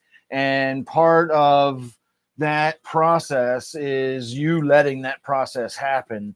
I'm not saying neglect the tank by any means, but don't overwork a tank. Don't over water change it. Don't get in there scrubbing the algae and doing all these things and constantly messing with it and trying to fix it and all that kind of stuff. You need to just sort of let the tank go through its process. And you're looking at a year and a half, maybe sometimes more, before a tank will really just sort of settle in and stabilize, and then it'll just start ticking over like a clock at some point. One of the most necessary virtues you can have in this hobby is patience. It's just learning to step back and not get too alarmed about what you're seeing, and not be too much of a perfectionist and always expect everything to look exactly like you want it to and everything. And just giving the tank, room to do its thing. It's got to work through its own issues, if you will, and come to its own conclusions. And eventually, your tank will settle in, and your tank may have some algae in it. Again, it's a natural aquatic environment. Algae is typically part of that ecosystem. Having snails in there, part of that ecosystem. Most tanks, although a lot of people may not realize it, most tanks have detritus worms in it. Now, if you're seeing detritus worms, you've probably got an excessive amount of them, but most tanks probably do have some detritus worms down in the substrate. There's a lot of stuff going on that's in a living, ecosystem. Again, it's not just a box of water. It really is a living ecosystem. It's a managed ecosystem. It's not necessarily, wholly self-contained or whatever, but it is still an ecosystem. And you just got to let that balance find itself. And if you're in there messing with it constantly, it's never going to be able to do that. So learning that patience, learning that ability to just stand back and let the tank sort out its own issues and not get all stressed out about what you're seeing necessarily, as long as the fish are healthy and the water quality is still good. And again, within reason, if you've got hair algae that's growing all over every damn thing, or the plants are being smothered, again, within reason, but you don't want to overdo it. And finding your balance with how much you need to do and how much you need to stand back, that's all part of sorting it all out. And again, it takes a while. It takes a couple of years for a tank really to settle into just sort of ticking over like a clock. So that's my advice about finding some algae in your tank.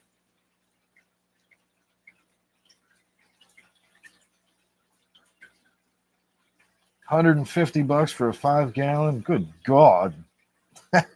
That's when you said pricey. I wasn't thinking that pricey.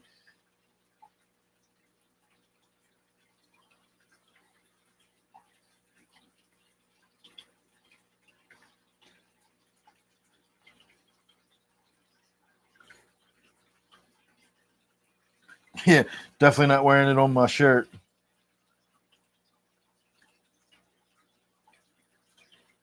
Aqua Design Amano, gotcha.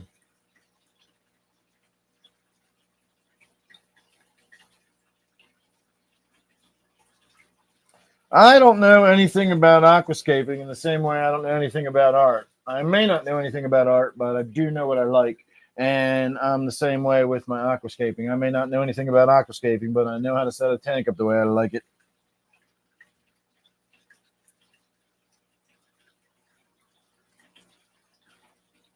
So we're talking about Bob Amano.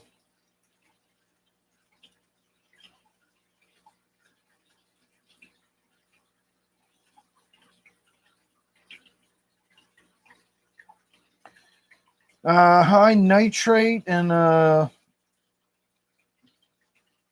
yeah, that makes sense.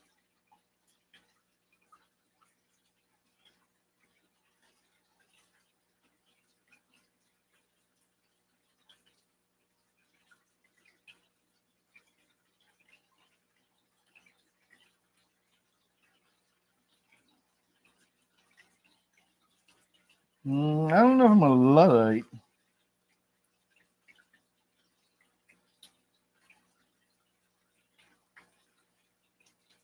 My mom had a cat named Gibbs. I'm assuming after that same character.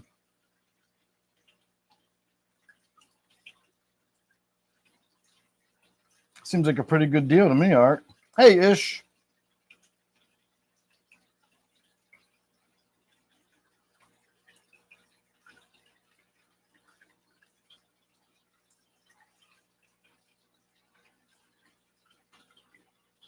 Depends on how the rimless tank is made. When I think of rimless tank, I always think of a poor man's rimless tank because I'm a poor man. And I just think of taking a standard tank and removing the rim myself. When they're manufactured rimless, they're probably manufactured in a little different way. I would honestly think just slapping 4 pieces of glass together and putting a rim on it to make sure it all holds together is probably the easy, cheap way of doing it. It's probably all done by machine. I'm sure it's done all by machine. So again, I don't know exactly how that would work, but I could see the manufacturing process being different. Now, as far as what you're saying about your tank being 6 weeks old and having high nitrate, but being a plant only tank, while I will say that makes sense for a couple of reasons. One is that plants do not just magic away nitrate. Plants don't use up nitrate as fast as people think they do, especially fully aquatic plants. A plant that's underwater and growing, even fairly fast growing plants, they just don't use a lot of nitrate because they don't have a ton of carbon dioxide available to them. They don't have a ton of ability to photosynthesize because they don't have huge amounts of CO2. They need the CO2 to photosynthesize, and they need that nitrate in the food to grow and so on and so forth, using the energy from the photosynthesis. Once the plant reaches the surface, or if you've got like a pothos plant where the roots are in the tank, that's a whole different ballgame. That plant's getting atmospheric levels of CO2, and if it's got enough light, that can grow really fast and will definitely draw more nutrients from your tank, but it's still not this magic miracle nutrients just go away kind of thing. And so if you've got a new tank that's just been set up, it still hasn't really developed the nitrogen cycle fully. At 6 weeks old, those plants still might be undergoing some degree of transplant shock. You may have had a little bit of plant material die off, or some of the roots may have died off during, again, transplant shock. As that material breaks down and decomposes, you're going to get a buildup of, nitrogenous compounds, which are going to eventually start breaking down into nitrate. And if there's no real way for that to just be out of the tank, it's going to build up and you're going to start to see some nitrate in the tank. Over time, as those plants recover from the transplant and they settle into the amount of light and food and everything, and they really get growing, you may see that reduction. And I would imagine if you've got a plant-only tank, you shouldn't have a lot of nitrate in it at all at some point. I've got a tank in the other room that I don't know if we can use it because I do top it off occasionally with water from water changes when I run the hose into the other room, into the drain. That's where that tank is. And sometimes I'll just put the hose in there for the purpose of putting the new nitrogen rich water out of an aquarium into that tank, because it's basically just a tank full of plants. And then I got a few little minnows and some shrimp swimming around in it. And so for years, I didn't even have the minnows. All I had was the plants in it. And it always seemed to do well, but I never checked the nitrate on that, even though it only ever had plants in it. So that would be interesting. But even when I do a top off, I've got nitrate in my groundwater, and it's so even when I use my tap water to top that tank off, I'm still putting nitrogen, putting nitrate and stuff back in the tank. So, but that would still be interesting to test.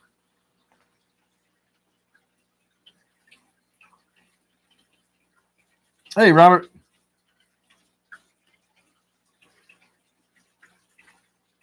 Hey, Chad, how are you?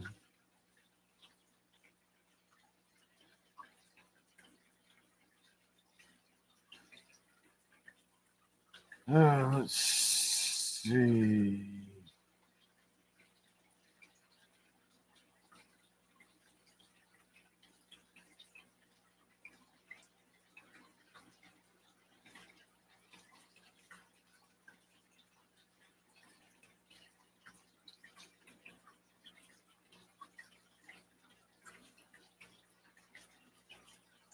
All right.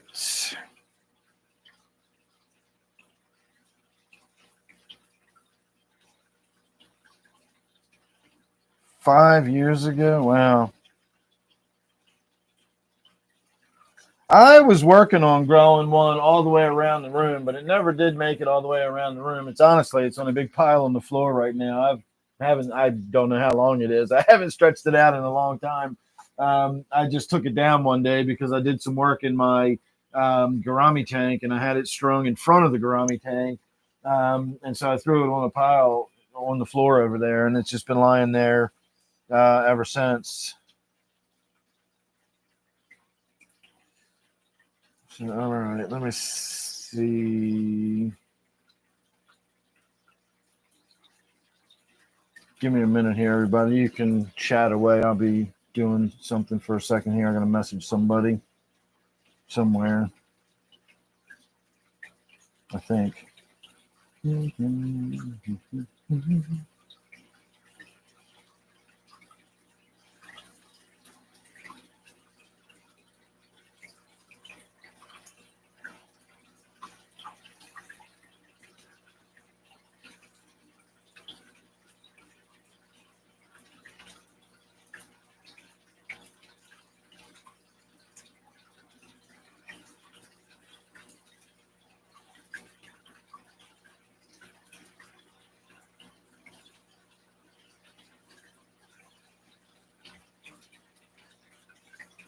All right.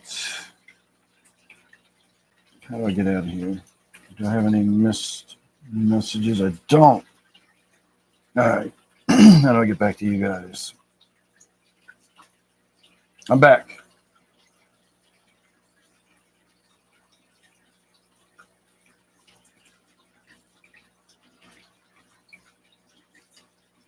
Petco tanks are 50% off. Nice.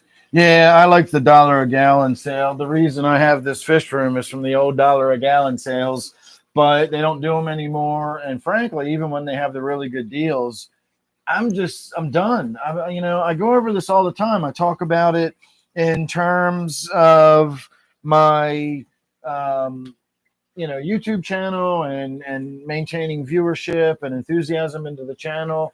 I just like, what do I do every day? I don't have anything to do other than basic tank maintenance and feeding my fish. And half the time I'm not in the mood to do tank maintenance. I just kind of do that when the mood strikes me. It might be a weekday afternoon. It might be during a live stream.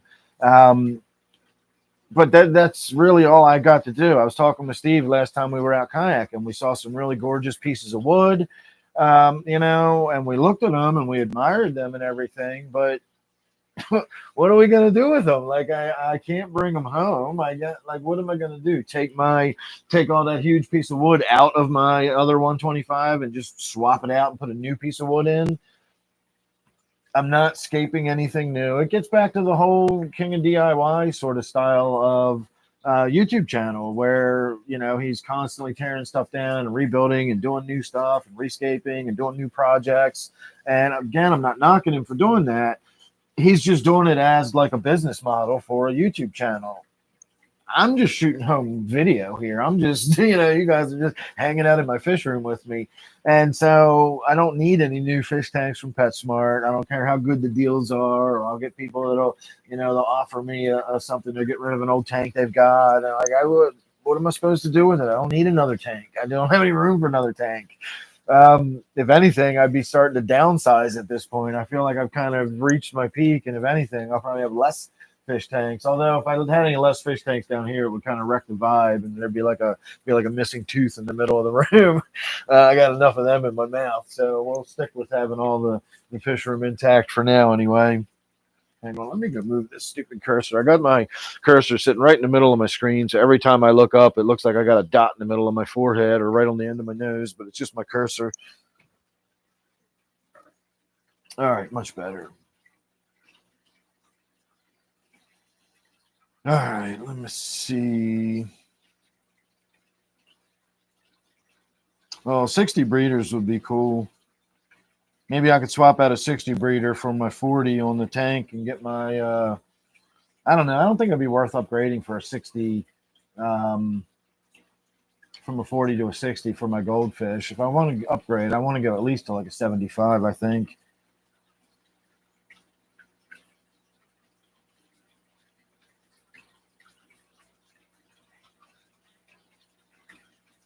Teach the discus out again.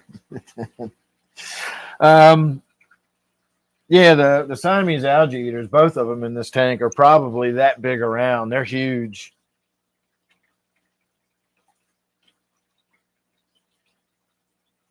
Yeah, Mike, it's about the size of a chub.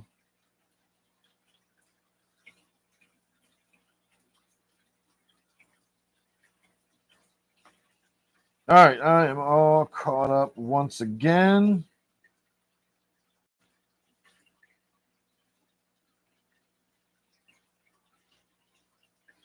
So, actually, you know what? We forgot to put the ick. Thank you, Laura. Forgot to put the ick in the other fish tanks. Let me take the lid off of it here. And then let me take you off of your perch for a moment.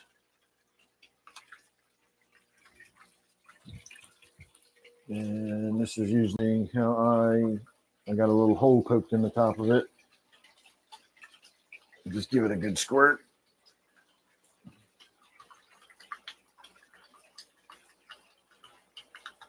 And I usually do it sort of right in front of where the filters are, although you can see they're not really filtering at this point. They're just sort of backflowing, but it's water circulation and it's flowing, and you can see how quickly the blue has spread through the tank.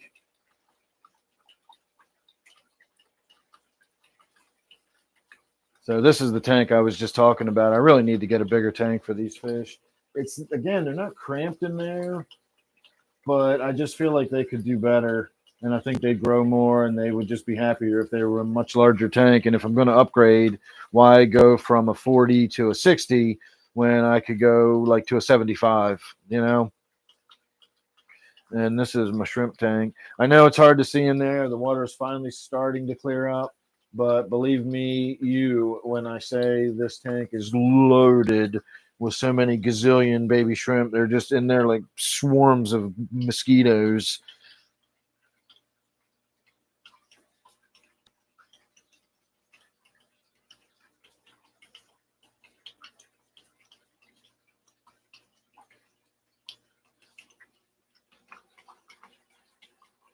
I'm not sure if turning the light on makes it easier or harder to see in there.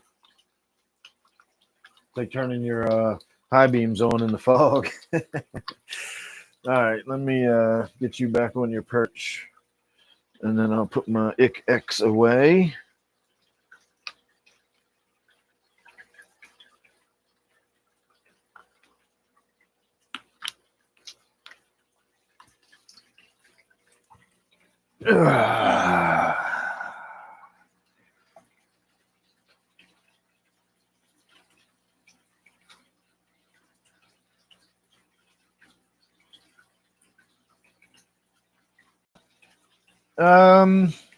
I think when I bought the ones that are in this tank,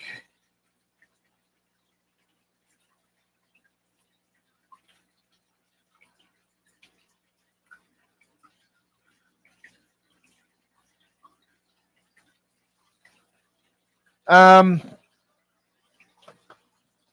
think when I bought the ones in this tank, the guy sold them to me as algae eating sharks. And he had a whole conversation with me. I was like, but they're Siamese algae eaters, right? He's like, maybe. He said, well, they're just calling them algae eating sharks because I don't know exactly what they are. They're probably Siamese algae eaters, but whatever. There's a lot of fish that are very similar to that. We're just calling them algae eating sharks. They're clearly not flying fox. They're Siamese algae eaters as far as I'm concerned. But he said, you want to buy them when they're small. And I said, no, I like these because they're nice and big because I want to go in, a tank that's already full of large fish. And, he said, well, they don't eat as much algae. I was like, I'm not buying them strictly to eat algae. They still eat algae when they get older, just maybe not as much. So he's like, all right. And he gave them to me for $3 a piece because he was just like, well, I don't know what else to do with them. So you want them both? He said $6. I was like, all right, I'll take them. So I got them for $6, but they were like 5 inches long. They were probably that big when I brought them home. And I've had them for years. For 5 or 6 years now, I've had them in this tank. So I have no idea how long they are now, but again, they're probably, that big around. They're probably an inch or more in diameter in the middle.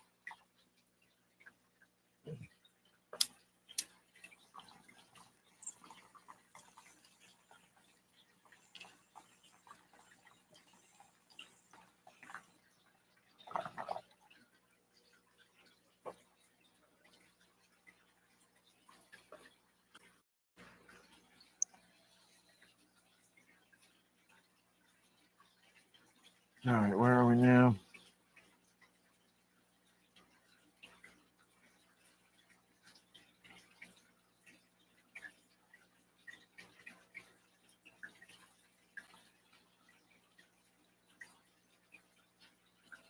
$100 on bugs.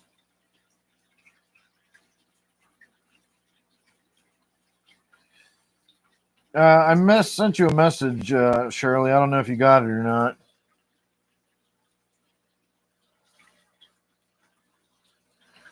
All right, and I'm caught up again. People are once again killing me. Any other topics of discussion? It's not even 10 o'clock yet, so I can go for a little while. I don't want to stay on too late tonight, but my back's doing well, not bothering me too much. Knock on wood. If I don't think about it too hard, it probably won't, so we can go for a little while. But I'm also not going to sit here and just try to think of stuff to say. If it's just sort of running out of steam, I'm just going to call it good and we'll end it for the night. But if you got stuff you want to know or topics of conversation or whatever, if you want to hear about my latest kayak adventure, you let me know and I'll be happy to tell you.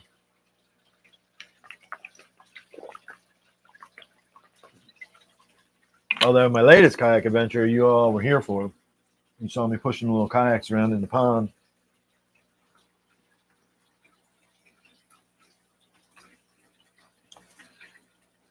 Let's see.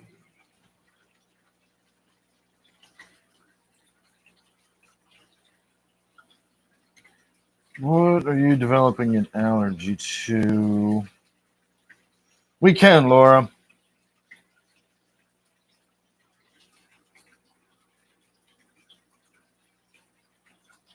What would make me quit fish keeping? I don't know. I don't know if there's any singular event that would make me do it. We still have the last dying remnants of those orchid flowers. I took the top off of here a while ago. I don't even know how dry it is in there. Let's see if I can get my hand in there. That's pretty dry. The surface is pretty dry. There's some moisture underneath. I can feel it sort of collapse down and compress a little bit. So it's definitely dried out a lot since I've opened it up. Of course, this thing's a fucking beast again. You see how it's completely turned around and it's growing, it's growing towards the light. Again, this thing is just a monster. Gods, that is a hell of a plant. What would you give me, Laura? This thing's the triffidiest of triffids I've ever triffided. I did put the piece over here, which again is just looking absolutely beautiful. Really happy with that. That's the dragon's tongue. And I also took a piece of this and laid it in there. And I wedged it way down kind of underneath of the rocks. If you can see, there's like a crack between that light colored rock and there's another darker rock underneath of there you can sort of make out. And I slid the stem right in that little crack. That actually goes in there about 5 inches. And so it goes way down into where it's always moisture and water and everything down there. So there should be no issue with it rooting in and growing. It's just going to be interesting to see what it does and how it takes over, because it's a really aggressive plant once it gets going. So that should be interesting to see. But terrarium wise, it still looks pretty good. I need to get in here and do something with this. I want to take some of this. I want to take all of this dragon tongue out of here. It grows like out of control. If we look at the other side, I'll turn it around gently enough without knocking anything over. You see how it's all grown up against the glass here? And it's just, I know the glass is filthy. It's hard to see in there. But all that stuff has grown up against the glass because it just grows so tall so quickly. And this terrarium's way too small for it. So there's plenty of plants I can probably put in there that'll stay compact. I'll have to do a little research and find some stuff in there. I'm sorry about where I'm pointing the camera. I'm looking one way and pointing the camera another. So I'm going to do away with this stuff that gets really tall. But you can see there's a lot of stuff in here that will stay very compact. And if I do a little bit of research, I can find some more stuff that'll stay compact and I should be able to set up a nice little terrarium that we can leave. We can put the lid on once and for good and keep it closed up and let it sort of self-recycle the moisture and, act like a terrarium is supposed to. This is acting more like a weird open top planter with a lot of plants in it right now. So it's cool. I'm digging it. And this thing, of course, like I say, is just an absolute beast. I love this stuff. It scares the hell out of me, but I love it. So we'll see how that turns out. I think that might be, why did I ever plant this stuff kind of plant? As long as it doesn't get loose in my yard. Although I don't think that would overwinter. I don't think it would eat my yard. I planted a bunch of bamboo in my yard years ago, and my wife really didn't want me to and figured we'd regret it one day. And it's taken 25 years, but maybe I kind of wish maybe we didn't have so much bamboo in the yard. And now it's problematic where it's growing in the yard and we have to like tear up roots and break it down. And of course, my poor neighbors years ago had to start dealing with bamboo growing out into their yards. And so, yeah, maybe planting the bamboo wasn't the best of ideas. But I was only 28 years old. And to me, that's just a dumbass kid at this age. So I didn't know any better. All right, let me see where I left off. What would make me quit fish keeping? Let me think about that again. If I became allergic to water, yeah. That's interesting you say that, Billy Lee. I would definitely quit fish keeping if I lost my vision. Yeah, we've got it upstairs in planters. We got that stuff everywhere, Laura.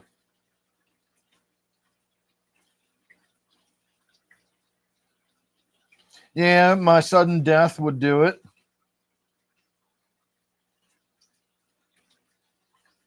I don't think I've ever had mealy bugs. If I lost my sight or something like that, then yeah, that would definitely do it. If we lost the house or had to move, I don't know if I'd quit fish keeping. I might set up a small tank at wherever we end up or something like that, unless, of course, I was legit, homeless, moving from place to place and couldn't really do it that way. I think more than likely what will happen is I'll just get older and older once the YouTube channel like dies officially and I'm not doing anything with YouTube anymore and it's just me and my fish tanks. I think just over time as fish die and tanks get empty, I'll wind up just sort of not restocking that one and eventually there just won't be any more fish. It'll be just that sort of slow death of the hobby. Sort of like we're witnessing the slow death of my YouTube channel. But that's, I don't know. I can't think of any like one event that would really make me, like fish keeping related, like a tank got wiped out by a disease or I busted the glass and a 125 flooded my floor or something like that.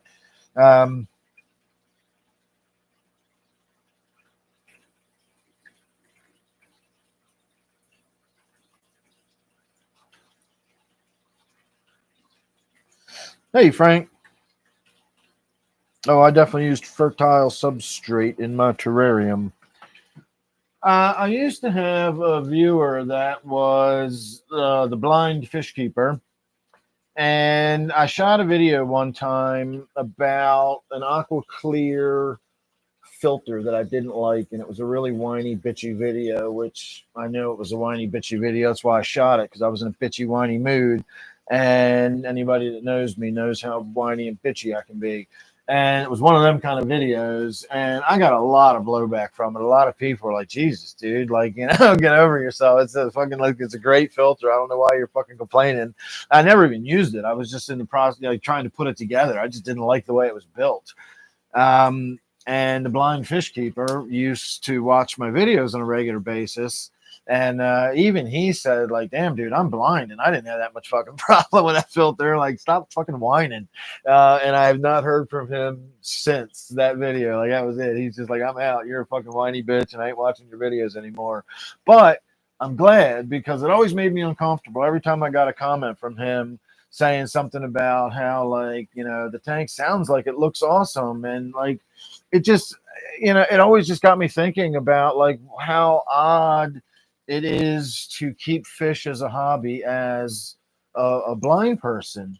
I've seen a lot of blind gardeners. I do, watching a lot of gardening videos and stuff like that. They'll have, people's gardens. They'll highlight different people's gardens, and they'll show how a blind person's garden focuses more on texture and sound. When the wind blows, you can hear the different stuff going on and everything. That makes sense to me. There's a lot of things a blind person can do that would still be a rewarding hobby that they could interact with without the sense of sight. Fish keeping is just 100% solely looking at fish through a piece of glass. You're not touching them. You're not interacting with them. You can't hear them. It always just seems so weird to me that was the hobby that a blind person had. And again, it's great that they do it and everything, but I'm not going to lie, it always just made me feel a little uncomfortable when they made comments, and it just made me think about that. And then of course it made me think about what would life be like if I didn't have my eyes, and that's just a horrible fucking nightmare that I never want to imagine.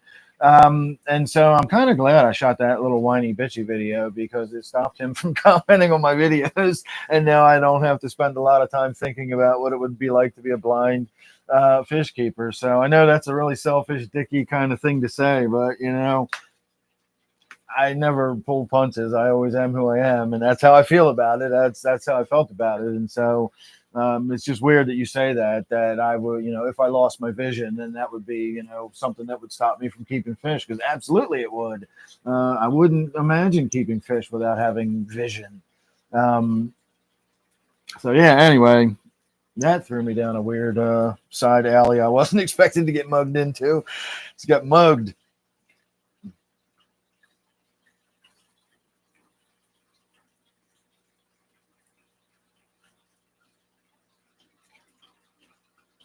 Oh, you are legally blind, but you can still see enough to enjoy your fish.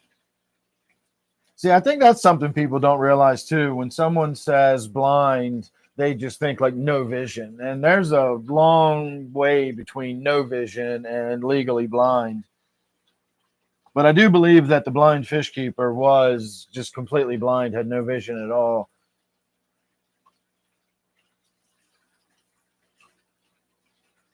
But yeah, that always weirded me out. All right, that threw everybody for a damn curveball, didn't he? You weren't expecting that, were you? Shit just got real. No, D-Wild discus are not hard to keep at all. Well, yeah, I'll stand by that comment. Discus aren't hard to keep.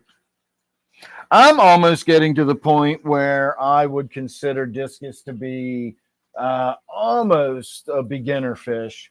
And the reason I say that is because every time I talk about discus, I always say that if you can keep angelfish, or you can keep something like a rainbow fish, then you can keep a discus, because they're compatible with skill level. But I've shot videos in the past about how I believe discus are a very good beginner fish. They're good and hardy. They're easy to keep. They can go in a fairly wide variety of water temperatures, water conditions, pH, hardness, etc. They're not fussy about what they eat. They're not fussy about tank conditions. Discus are not a lot different than that. Nothing in my experience has shown me that they need any treatment that's beyond what you would do with a standard angelfish. They don't need special water temperature. They don't need a special water change routine. They don't need special substrate. They do fine with tank mates. They do fine with a planted tank. My discus have all been kept, and I have discus in 3 different tanks, and they're all kept under 80 degrees, whereas a lot of people think you need to be in the upper 80s. I'm not even at 80 degrees, and all my discus do fine. So I don't think discus are difficult at all, and I would almost put them in the beginner fish category at this point. I think they're getting so hardy and easy to keep. The only thing that really sets them apart from a beginner fish, a true beginner fish, is if I was a beginner, I wouldn't want to invest that kind of money into a fish unless of course you're on the curve where you've been doing it just long enough to think you know every damn thing, and then you go out and you buy really expensive fish and wind up killing them because you bought fish that were out of your skill level. Been there, done that. But you know, a beginner probably wouldn't want to spend the kind of money you have to spend to get discus. But other than that, skill level, I think, again, if you can keep angelfish, you know, if you've had an angelfish for 2 or 3 years and it's doing well and everything's fine, you got a tank that's been ticking over without a lot of issues, you're not constantly having problems and all that kind of stuff, you can do fine with discus. You won't have any problem at all with them.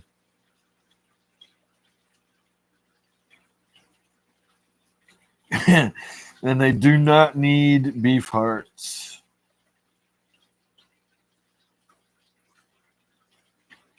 Oh, nice, Shirley. I hope the eggs hatch for you. I've had angelfish spawn a bunch of times. In fact, I've had discus spawn a bunch of times, and the eggs never do anything, though. They always get eaten.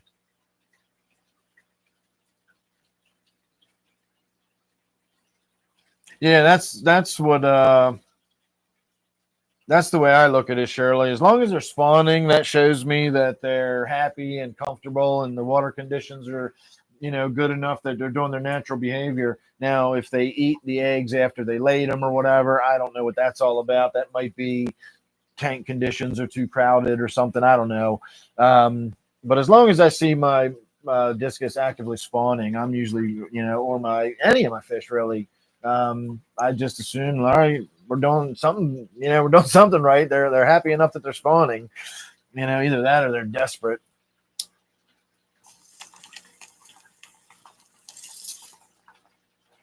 Oh, I don't know why I did that. Ugh. Ye gods.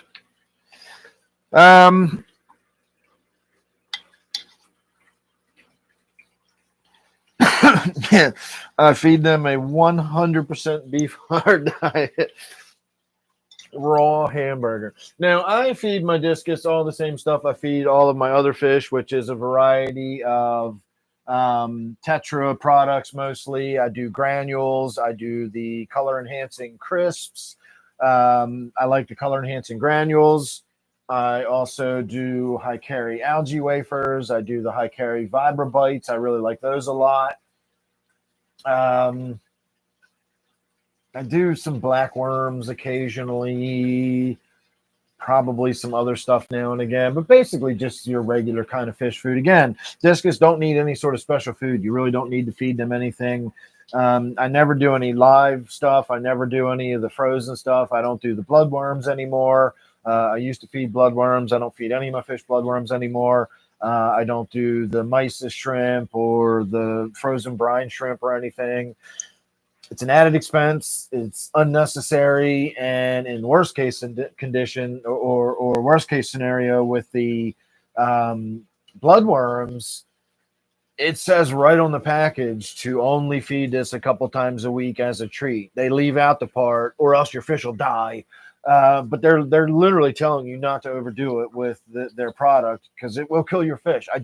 To this day, I swear I don't know why it kills your fish, but the bloodworms, if you overdo it with bloodworms, it'll kill your damn fish.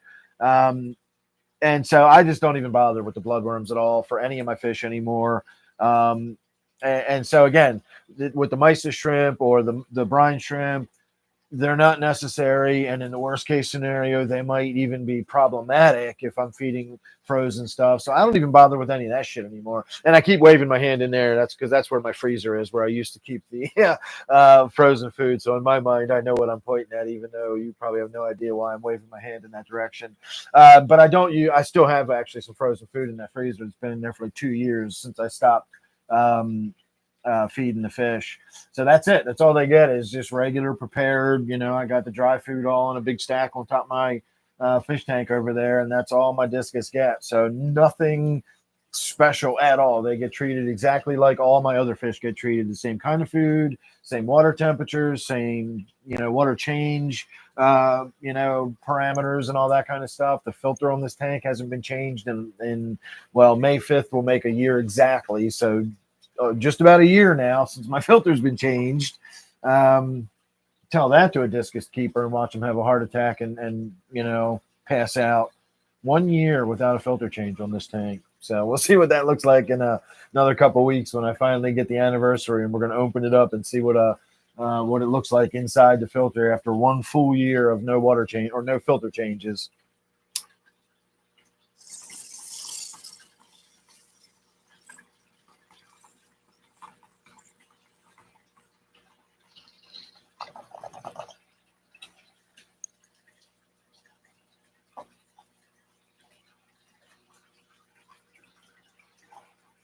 And you know I'm going to go back and finish a second one from this too.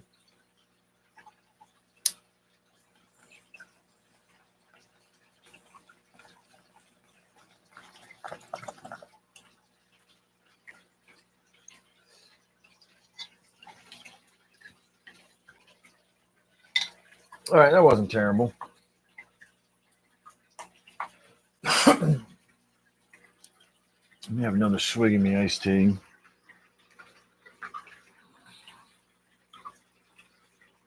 I have the Sun 304B on it, the standard Sun filter.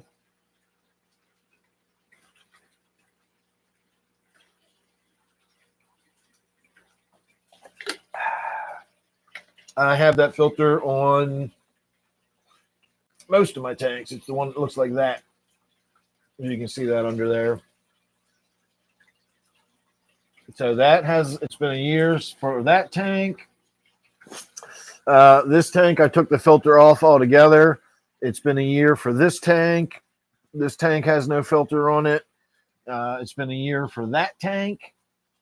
And it has been a year for this tank that we're sitting in front of, the discus tank, since I've changed the filters. I did all the filters in the room on the same day, which was May 5th last year. And then again, over time, I eventually took the filter off the 40, and that's doing really well. That has no filter at all on it anymore. Just has a power head moving the water around and an air stone. Well, it has a couple of power heads and an air stone. My Gourami tank kind of has a filter on it. It mostly just has a power head and an air stone. It does have a small hang on the back filter, which gets clogged in a day or so and basically just starts backflowing for me. And it gives me circulation. It gives me a little bit of water movement, but it's not really functionally doing anything as far as the filter goes. And in fact, it doesn't even have the sponge part in there. It's got the the polyester filter material, but the black biosponge, I took that out because I just don't need it. So do you call that a filtered tank? I mean, kind of, sort of, technically it does kind of have a filter on the back of it, but not really. It's more of like an elaborate power head on the back of it. So the Gourami tank really doesn't have any kind of filtration going on either. And that one, I have to say, is not doing great. The fish are healthy. The water's fine. I'm not worried about it in that regard, but it's got a sandy bottom and nothing, like, everything just builds up in there. And every time the fish move, it stirs shit up and swirls it around. That tank has always been kind of problematic. I've always had issues with cyanobacteria. And so it's not surprising that I'm having more issues with it again. I did just switch it up and pull the filter off of it and completely change the configuration around. I expected to have some issues, but I'm not happy with the way it's going. So at some point we'll get in there and do something. The filter's out on the back porch. Maybe I'll get out one day and clean out the inside and get it all sparkling new and treat it basically like a brand new filter. We'll put it back on and we'll start running it with the canister filter on it, but it will at least have to wait till May 5th when we do our annual filter change. We can make an annual event though. We have a bonfire out in the yard and, give thanks to all the stars and gods and whatnot, and then we can come in and do a filter change.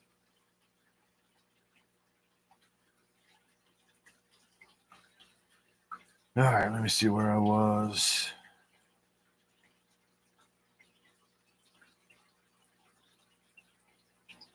Oh, I bet possums would eat them. My cats will get into my get into my different fish food. My cats absolutely destroy Hikari algae wafers. They'll tear the bag open and eat them until they're sick. I don't know what is in it, but they absolutely love high carry algae wafers. So I would not want a possum finding them either.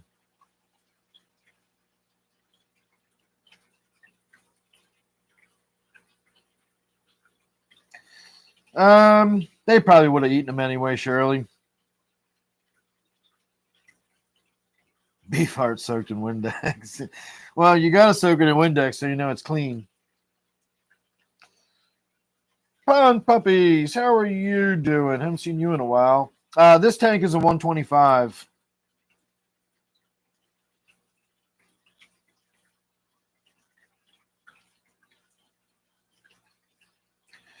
All right, Shirley, I will try to be there tomorrow.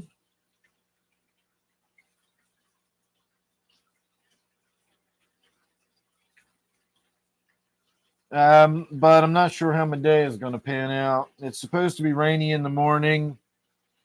I'm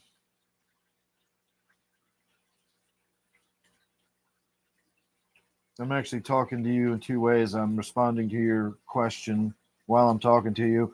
It's supposed to be rainy in the morning, but then nice in the afternoon. But it's also supposed to be windy tomorrow afternoon, so I don't know how enthusiastic I'm going to feel about getting out on the water. Honestly, a lot of it will depend on Steve. If Steve is busy tomorrow and not around, I probably won't go out by myself. But if he's up for a paddle, I'll go out and deal with the wind if I got somebody to paddle around and hang out with, you know. So I'll play it by ear, but I'll try to be there.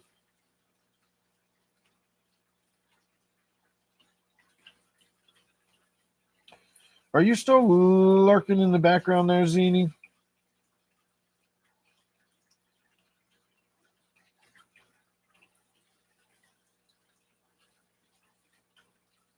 Do I have a bubbler on the 125? When you said, do I have a bubbler, I was going to go get my pipe. If you mean Airstone by Bubbler, I have two of them. I've got one behind this clump of stuff right here that you can't see. And if you go down on the other end, I got another one. And both of them are like those 8-inch bars. And so it's a significant amount of bubbles going up in the tank. It's just hard to see because I hide them because I don't like the way the bubbles look necessarily. But if you look in here, you can kind of see them coming up. I guess that's just a round stone, judging by the size of the bubbles coming up. Well, I don't know how well you can see that or not. So you can see right there. And then if we go down to this end of the tank, can you see through there? You see all those bubbles coming up in the back? So that's a lot more significant.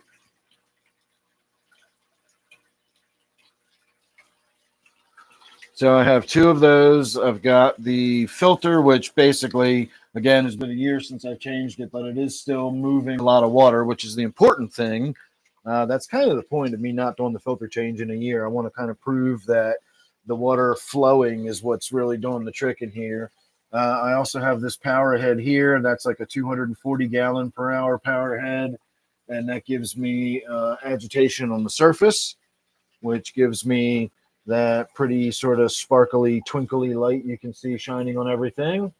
And then it's hard to tell, but way down in that back corner blowing this way is an 850 gallon per hour power head moving the water around the tank. So you can see by how much the detritus and stuff is swirling around. I don't know how well you can see the detritus in the water or not, but it's moving around pretty good. There's a lot of water circulation in this tank. So the idea, the thing I always talk about, if you've never heard me go on about filters, let's see if you can see it or not. Look at the grouping right in the middle. They're just all stacked up in a pile of my silver dollars. And the angelfish is in there with them, and the jewel cichlid is in there with them, and that other little cichlid's kind of on the edge down underneath the anubias where it's in the shadows. You can't really see it. See, that's a school of fish. A school of fish is a group of fish that are all sort of hanging out together, doing the same thing for the most part, but not necessarily behaving as a single unit. They're just all individuals doing something similar, all feeding in the same area or all swimming the general same direction. It can be all the same type of fish. It can be multiple types of fish like we see down there. That is a school of fish. A shoal of fish is when they all sit tight together and they all move at the same time, and it's you see the whole group of them are darting and dashing while other fish are chasing them and trying to feed on them. That's a shoal. When it's a large group of fish that's behaving as like a swarm, like a single unit, that's considered a shoal of fish. So what we often refer to as schooling fish in our aquariums are actually shoaling fish is what we're looking for.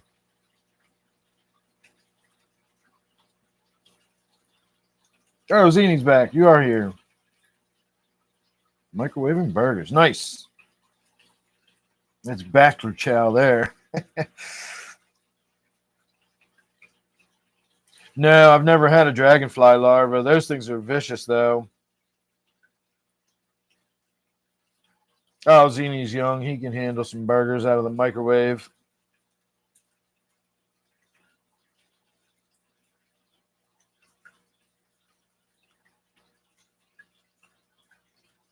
Oh, guppies breed like rabbits, that's for sure.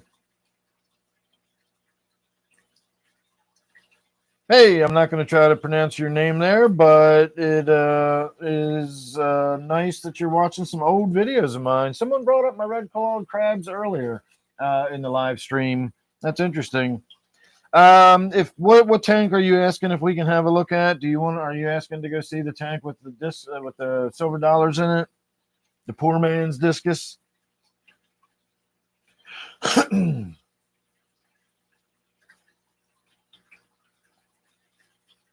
All right, yeah, we can do that. Let me do another bong hit here, and then we'll move on. This is my last little chunk of what I brought in, but I've also got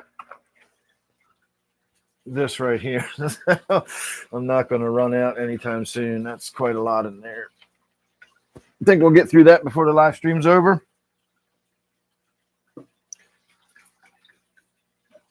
think I'm going to need a bigger bong.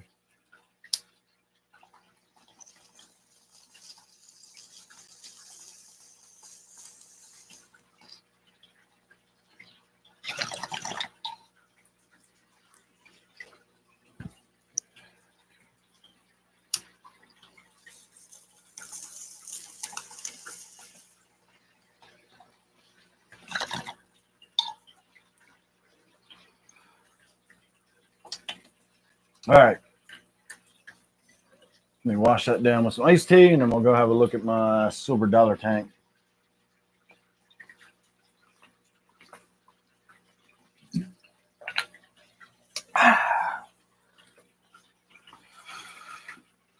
Gas mask.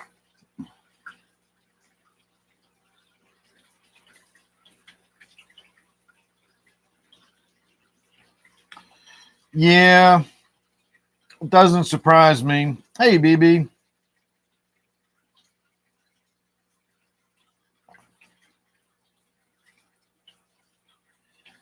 All right, well, BB, hang on a minute. I am about to actually talk about filters in a minute, but my first request is to go have a look at the other tank down here. I could probably do both. See, that's my polypothos that I've never bothered to pick up. It's growing. One strand of it, you can see, comes up here and forks, and this is it. And there's, it's just all growing like crazy in this tank.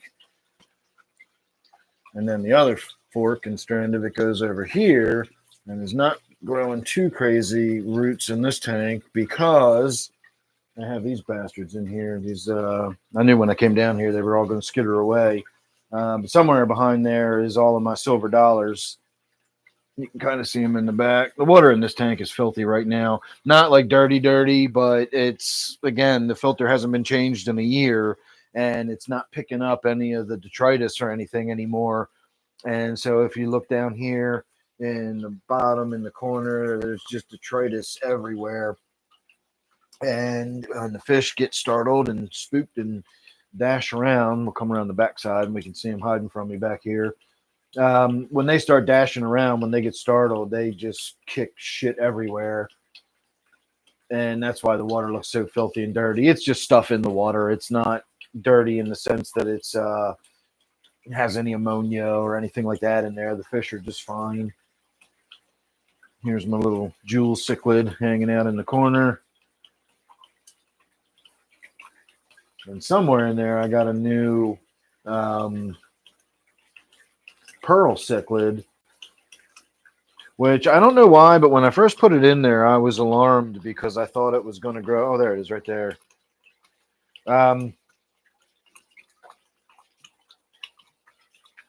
Where is it? Well, it was right there somewhere. I think I scared it. Oh, yeah, it's hiding under there now. That's that pearl cichlid.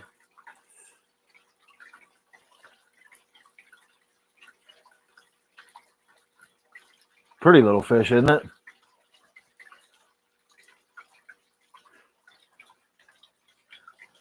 So,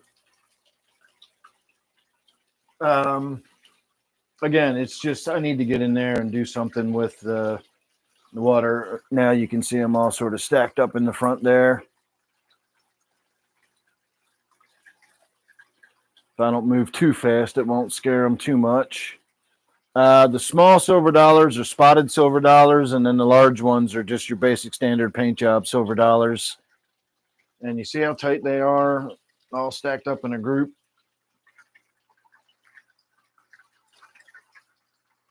And then again, a lot of times the angelfish will get in there and hang out with them. And those two cichlids we just looked at will get in there and hang out with them. And then the pleco will dash and scare the shit out of everybody in the tank like that. So, all right. Let's me talk about filtration for a minute.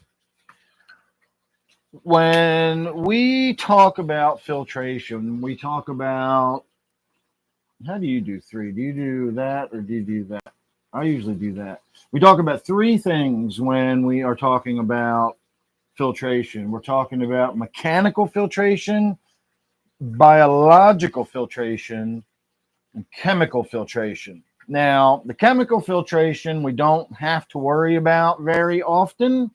The only time you're going to need real chemical filtration is if you've put medication in the tank.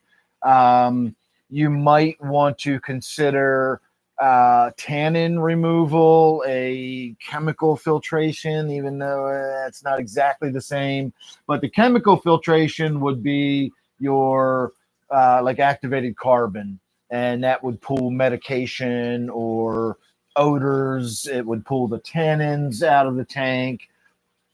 That's something that's sort of an as needed kind of aspect of filtration, and usually doesn't get thought about a whole lot when we talk about filtration. So typically our filters, when we talk about like a mechanical filter, a power filter, I should say, we do 2 things with our power filter.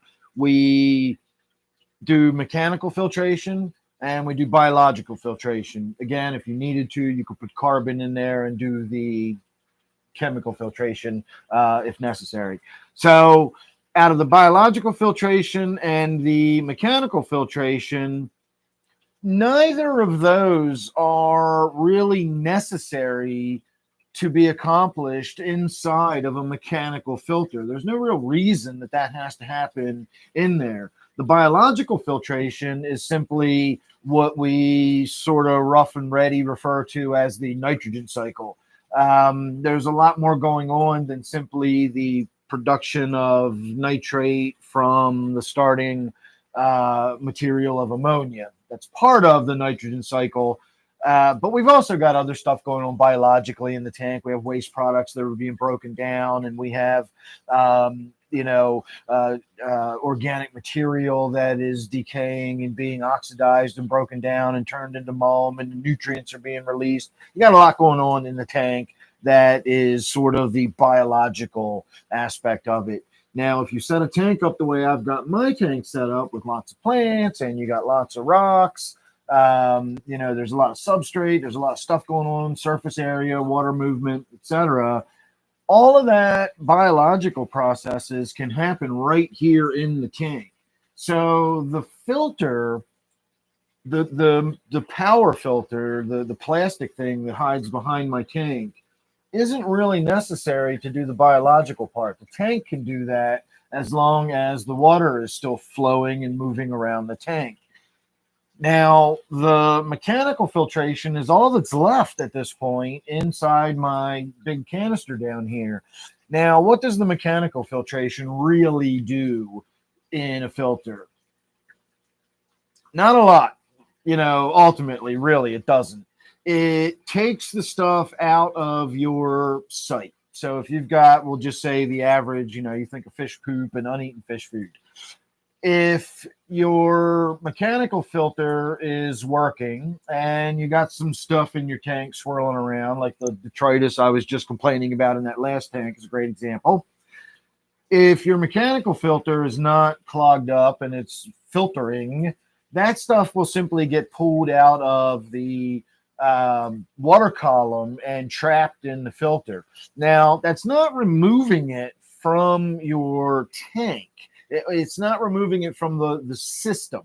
So you can't see it anymore. It's trapped on that little piece of polyester, but the water in your tank is still flowing through that piece of polyester. So whatever is trapped on it, whether it's uneaten fish food or it's fish poop or whatever, it's still there, and the water is still flowing over it and flowing right back into your aquarium. And so it still needs to be broken down and decomposed and turned into its sort of component molecules so that it becomes harmless. And you need oxygen and water flow and all that kind of stuff to happen. So if we weren't trapping it in the filter, it would be in the tank, but the same processes are going to happen. It's just a matter, do you want to see the sausage being made or do you want it to be out of sight? But it's sweeping the dirt under the carpet. It's still there, still in the room with you. You just can't see it. So that's all a mechanical filter really does. It pulls the stuff out of the water column so you can't see it in the tank. But the water in this tank is still flowing through that stuff that's in the filter right back into the tank. And so it's still there and it's still being broken down and decomposed and so on and so forth. So ultimately, as long as I've got water flowing around the tank and I've got plenty of oxygen and gas exchange like I do with my air stones, I've got multiple power heads. If we simply disconnect this filter, all of those functions are already happening right here in the tank. So the main thing my mechanical filters really do is ultimately function as really elaborate power heads. They move water for me. If I do stay on top of getting in there and keeping them clean, then they help the tank look nicer. I'm not knocking them. I'm not saying they're unnecessary. They don't do anything. It's certainly, the water looks nice and crisp and there's not a bunch of shit swirling around every time the fish move. But the point I'm trying to make is that it's not a necessity for healthy fish and a healthy aquarium and all that kind of stuff. Visually, yes, once that filter starts getting really clogged and once the stuff starts building up, I've got to get in there and physically remove it during water changes and things like that. It becomes a little more labor intensive. It's much easier. You can almost think about the filter as being, do you remember back in the day, it was a popular thing for a while. Houses had whole home vacuums where there'd be just like a slot on the floor and a button you'd kick and it would turn on like the whole vacuum system through the whole house. It was like a series of ductwork with a huge vacuum system in the basement. That's kind of what it's like. You can sweep it over to the wall and then and it just sucks it into the wall and it's gone. You still have to go downstairs and empty out the vacuum from time to time. It doesn't magic it away. It's just collecting it in one centralized location that makes it really easy to just dump it out and refill and you're ready to go again. So that's kind of the way the filter is. It's taking all the stuff from the whole house and sucking it in that little port and collecting it down here in this container for me. And so even though it's a pain in the ass on these filter changes on these canister filters, all that stuff's collected in that one spot for me, and I can just take it out and do a simple filter change. So they do help keep your tank looking nicer and everything looks better. But as far as functionality, your filter really, if you've got your tank set up, I'm not going to say if you've got your tank set up right. I'd sound too much like a friend of ours. If you've got your tank set up the way I do and the way I like to have my tank set up, you really don't need the filter. Hence, I was able to simply disconnect the filter off of several tanks in the room. One we are having issues with, as we discussed earlier, and then the other one is doing fantastic and looks great. In fact, I got to get in there and thin some of the plants out because it's getting overgrown, and all it has is some power heads and an air stone, and that's it. I don't have any kind of filtration in that tank whatsoever, and it works just fine. So when I talk about the main thing your filter does, in my mind, I'm thinking about moving water around. That's the main thing I want a filter to do, is move water around. If I've got my tank set up properly, the way I want it to be set up, as long as that water's moving around, the tank will do the rest. All right, let me get caught up on some comments here.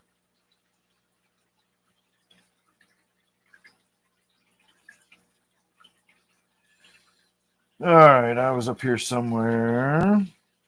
Right, there I was. All right, Zini, the only reason I asked if you were still here, if you are still here, is I saw that you had sent me some messages on the Discord, and I did not yet respond to them. I didn't even see them. I just saw the notification. Is anybody having issues? I know somebody said earlier that the mic sounded scratchy. I think it's hooked up right.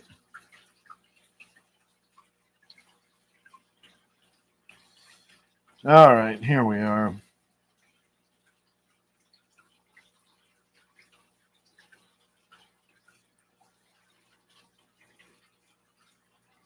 How do plecos do in cooler water? I think they would probably adapt to that at 71 degrees well enough. I don't think that would be too cool.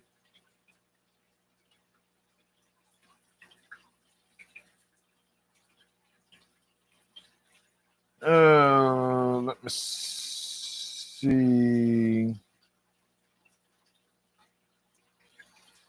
The pothos are sort of, their roots are in the tank and the rest of it's on the floor. The shoe would definitely kill the dragonfly larva. My recommendation would be to take the dragonfly larva out of the tank before you kill it with your shoe, though. Oh, you're probably already gone anyway, but see ya.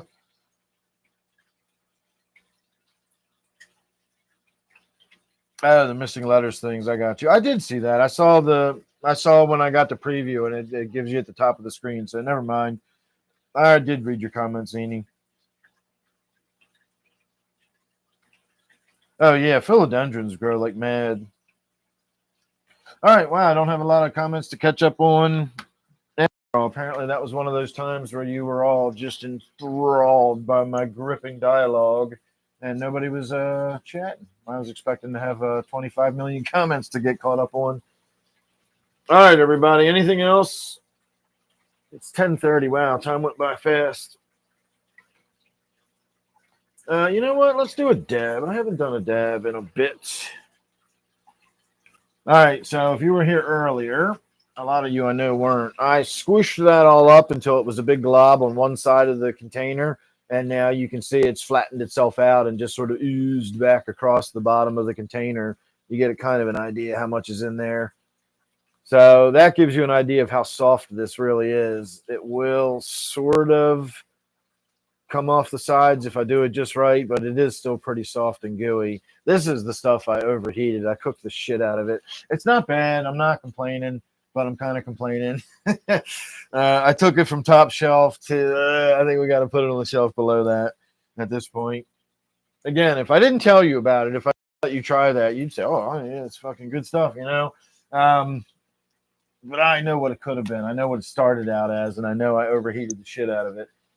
And now I know what it is. And so it's got to come down off that top shelf, alas. But you saw that big pretzel jug container full of shit. That's going to be my next batch. And I'm going to do it with the butane again. I really like the butane. I was a big fan of doing it with the hexane. And I still recommend hexane over alcohol. But I gotta say, I'm becoming more and more of a fan of you just doing the butane and just. I know it's kind of wasteful, and I feel a little bad about just dumping cans of butane out. But my biggest concern for years was environmental concerns. Honestly, I just didn't want to. I saw dumping a can of butane into the atmosphere. It was about the equivalent of like pouring a quart of oil in the stream. That's just not something I'm going to do. But I did some research eventually, and I found out that butane actually is not even considered a greenhouse gas. It doesn't have that sort of impact on the environment. It breaks down really quickly, and it's considered to have a very low toxicity to the environment. And I was like, well, shit, if that's how it's listed, then I don't mind kind of spewing that out into the atmosphere a little bit. It goes away in a matter of days. It just breaks down and it's gone. So I've been using a lot of butane, and the product I get out of it is really, really good. So I'm feeling kind of, I'm switching loyalties now. I'm sort of beginning to be more of a butane or a BHO, butane hash oil, than the HHO or the hexane hash oil. But again, I would still recommend hexane over alcohol any day. Absolutely.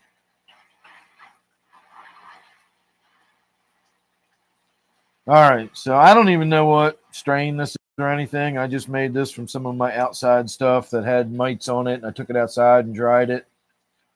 Speaking of which, I've taken my last 2 plants that had mites on them in that tent. Hang on a minute.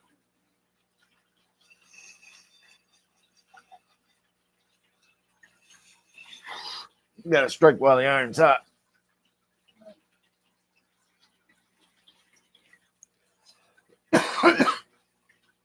So I got this tent in the other room that I've been struggling with mites in it. And so I've just decided I'm not going to put any new plants in it. And so I was down to 2 plants. They were getting done. They were maybe 3/4 of the way there. And they weren't looking good, but I still never saw any outward signs of mites. I could just see how bad the plants look. Now, I'll grant you, I never got my, viewer and looked either. I'm just looking for outward signs. And then yesterday I looked at them and I could see just that coating of spider web all over the buds. Every bud on them just has that coating of spider web. I'm like, that's mites.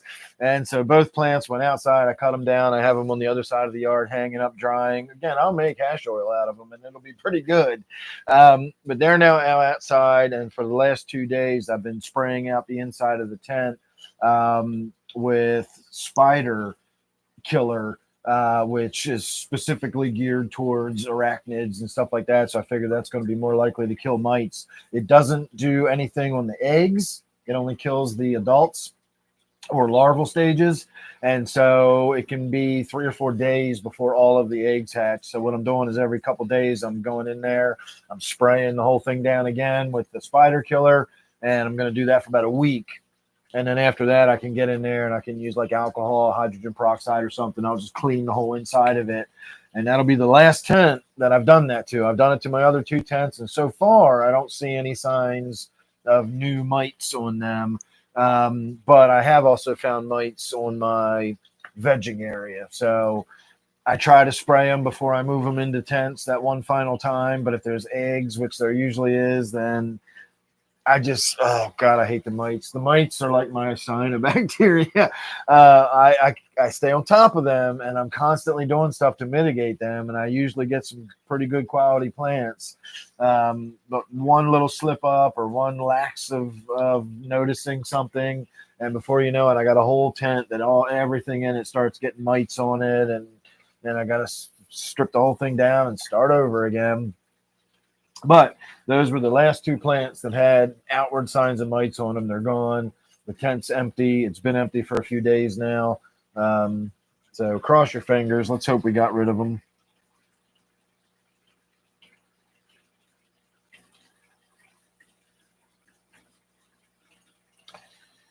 Oh, let me see.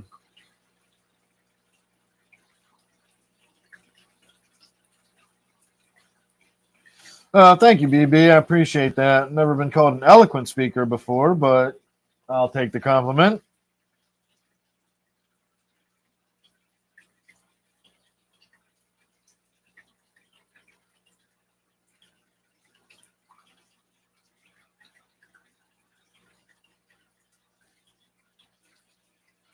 All right.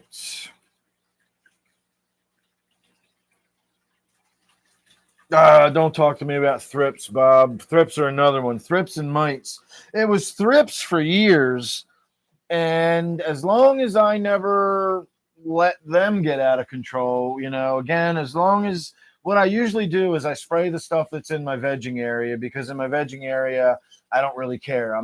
There's no flower there yet. So whatever I spray on there is not going to be on there once the buds develop, and I'm going to be smoking later. Once the buds start developing, there's almost nothing you can spray on it. Those buds are so dense and compact that you can spray soapy water on it. You can spray insecticidal soap. If you've got thrips or mites or something and buds developing, you can kind of you can kind of spray the leaves or something, but you're done at that point. You're beyond being able to get them off of a plant that's already got buds on them. So I always try to stay on top of spraying the stuff that's in my vegging area where it's just leaves, and I can spray them down completely, and then I give them one final spraying before they finally go into the flowering tent. I take them out in the yard, take them out behind the woodshed. I do. I got a big old pump sprayer outside, and I take them out behind the woodshed, and I hose those plants down with insecticidal soap. I mean, I soak them with insecticidal soap. Again, it doesn't kill the eggs, but insecticidal soap can damage eggs and can have an impact on eggs, although nothing's really effective on the eggs. So again, if there's any eggs on it, I don't get them, but I soak them down with insecticidal soap. I let them dry, and then I bring them downstairs and I put them in the flowering tent, because kind of once they're in the flowering tent, I can't really spray them anymore.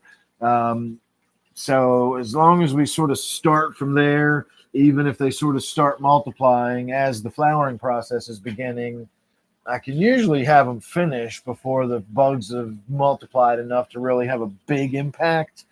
Some plants are done and all the leaves are green and beautiful, and it's like, that's what I'm talking about. Like, why can't you all do that? That's what it's supposed to look like when it's finished. It's not supposed to have all brown, dried up, curled leaves and bugs on it and all that shit. Again, I can salvage that. I can do something with that if you know how to make concentrate out of it.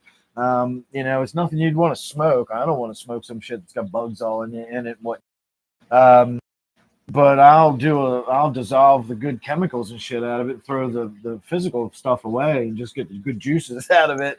I'll do that in a heartbeat. So like I say, even the stuff that had spider webs and stuff all over it, you'll be surprised at the quality of the stuff I get out of it. This stuff we're looking at tonight, which is good by my overcooked standards, was a plant like that. That's what it started as. And if you saw it before I overcooked it, you'd have been impressed. It was really, really good. I took a picture of it. When you vac it down the first time and it's in the butane, it's really cold. So it sort of vacs down and freezes all at the same time. So this is a picture looking inside my vacuum chamber, and that is a 7-inch diameter silicone dish, and that is all like foamed up, like right as it finishes being liquidy and all the last little bit of butane boils out of it, it like foams up and turns into that. And so that's what I started with, and that was beautiful. That's what you want to see. So I took that and I squished it all up. I got my dab tool out and I got it all whipped up into a little glob. But you can see obviously how much like air is whipped into that and how foamy it was. I wanted to sort of melt it down into being just a liquid again, and then I let it cool, and then I'd have myself a nice little amber, yellowy golden, piece of hash oil. But I put it on the heat, and then I got distracted, and I went upstairs and went outside, and I was doing shit out in the yard and completely forgot I had it on the heat until I remembered. And then I came down, and I didn't destroy it, but it was boiling. And I don't mean like in a butane way. I mean literally the hash oil was boiling in the tray when I came downstairs. So it's probably already decarboxylated. If I ate that, I'd probably get high as fuck nuts. So I'm not going to, though.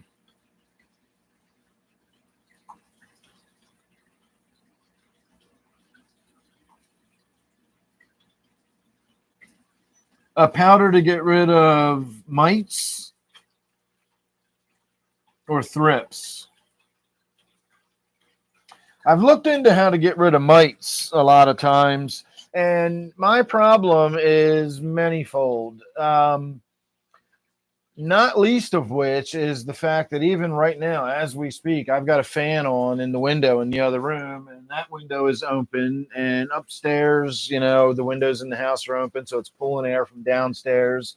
And one of the way mites get around is they sort of jump into the air, and they're so tiny, the currents carry them.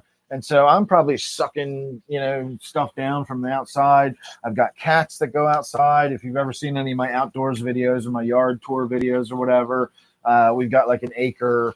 Most of it's garden and, of course, grasses and trees. And I basically live on a campground, except we live in a house instead of a fucking tent. And I don't treat my basement like it's a surgery. I don't strip down and scrub down and put on a bunny suit every time I come down here. The cats come down here all the time. I'm in and out. We do gardening stuff all the time. I'm out in the yard and I come downstairs. Now, today, I will say, when I did when I carried those 2 plants outside, when I saw that they were covered in mites and spider webs and everything, I picked them up. I gently carried them outside. I didn't want to shake them around any more than I had to. But I carried them outside and I set them down away from the house. And before I came back inside, I stripped off the clothes I was wearing. I left them out on the porch, came inside and I washed my hands really good. And then I very carefully took the clothes and went straight downstairs into the washing machine and washed them. So I'm trying to not keep mites just coming back, but they just keep coming back. And I think that's the problem, is no matter what I do to get on top of them, like something's just going to bring them back down into the basement. The thrips are the same way.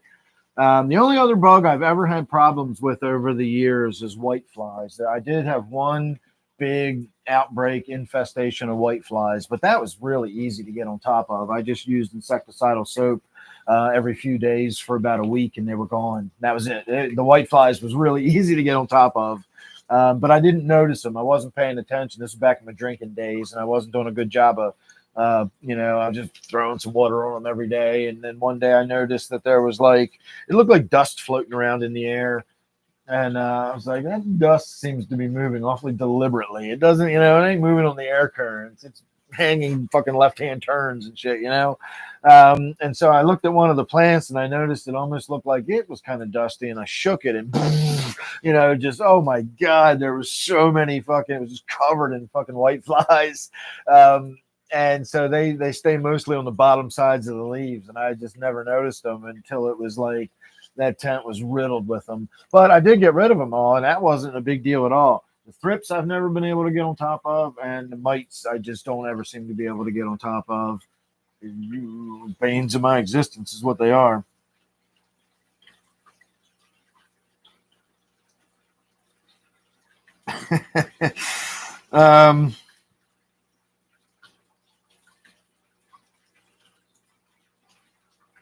That's true. I am pretty hairy, Ark. I got a lot to cling to when I'm running around in the woods. I was talking about that the other day. Steve, I don't know if Steve's still awake or not. Probably not. Wow, it's almost 11 o'clock. Steve said he could tell I was really high the other night. I would imagine anybody watching could probably tell I was really high.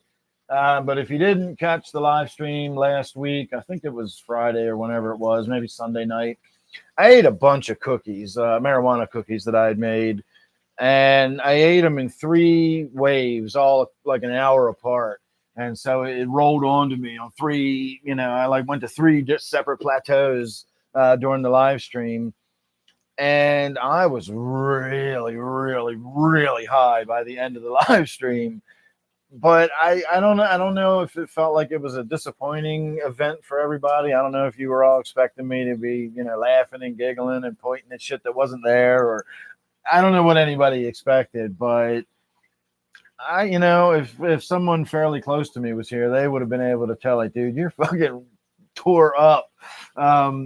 Because I'm not 13 anymore. I used to laugh and giggle, and I'd get all goofy and weird, or I'd get high. I wouldn't be able to control myself. I'm 53 and I've been doing weed for a very long time. I don't know how high I would have to be before I started acting weird and goofy and whatnot. So I sort of felt like it was a little bit of a disappointing stream, since I felt like I had to keep explaining to everybody, like, trust me, everybody, I'm really high, believe me. And then I'd have to explain it. But I was so high that my whole body just felt like it was like undulating and like wobbling in and out. The back of my head was all tingling. My lips had gone numb. My eyes were a fucking disaster area.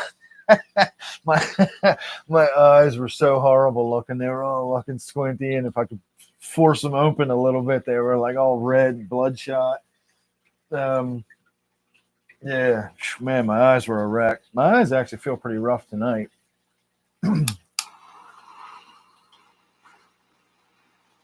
I remember, I got my first driver's license a very long time ago, and weed has not been legal for very long at all. But ever since I was like, I don't know, 21 or something, I always made sure whenever I went in to get my license and I had to get my picture taken, I would always go in there so fucking high. I would get high as shit before I went in to get my license picture taken. My reasoning being, I think you can probably see where my reasoning's going, but hang on a moment.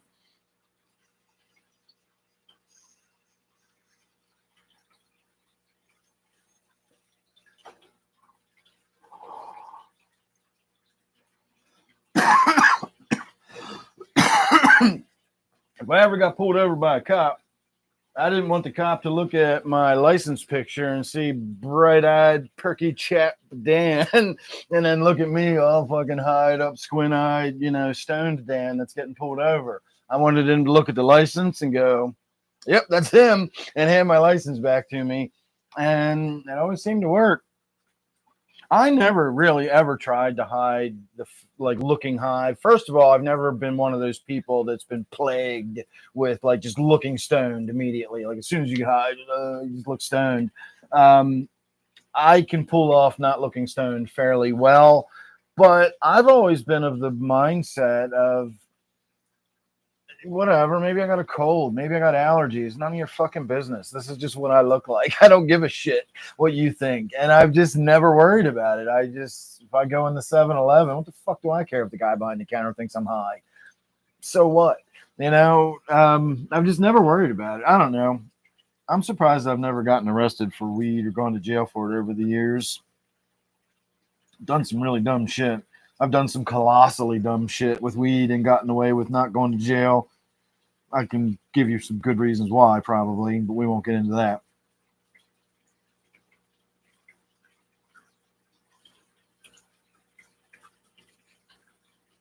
You do what with that weed? Feel all undulating and wobbly and have a numb head?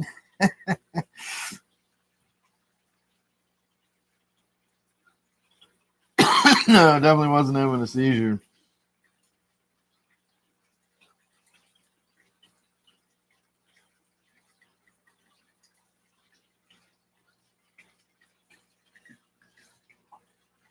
No, I sat and had a 5-minute conversation with a cop with my arm on the windowsill, leaning out the window, and in my hand was my bowl.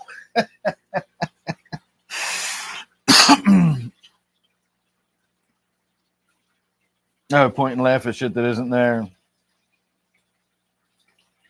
I can tell you, Billy, that they may lay their eggs in the soil, but they also just drop eggs pretty much everywhere they go when they walk. I've got a 60 power microscope, a little handheld jeweler's loop job. And when I do inspect to see what's going on, I can see some specks on the leaf. Do I have mites again? Sure enough, there they fucking are.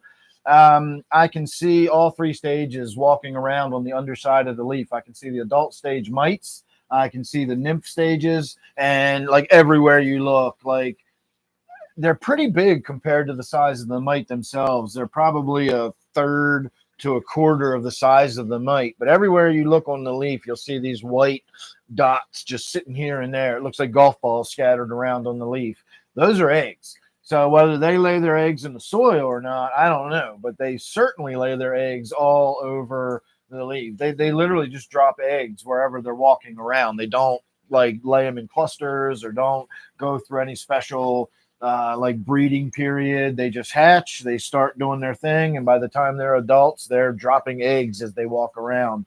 Mites are really hard to get on top of. The only thing probably worse than that as far as breeding is aphids. Aphids are born pregnant. As weird as that sounds, but aphids are born pregnant. So the moment they're born, they're already almost ready to start another generation. Aphids multiply so fast, it's insane. But aphids are soft-bodied, and they're fairly easy to get on top of if you can catch them. I've had aphids on houseplants upstairs. I've had aphids on plants in here, believe it or not. But I don't ever recall having aphids on my weed. I know I had that infestation of whiteflies, but it's always been the mites and the thrips that are just my fucking bane. They never, ever go away. I'm always dealing with them and staying on top of them. It drives me crazy.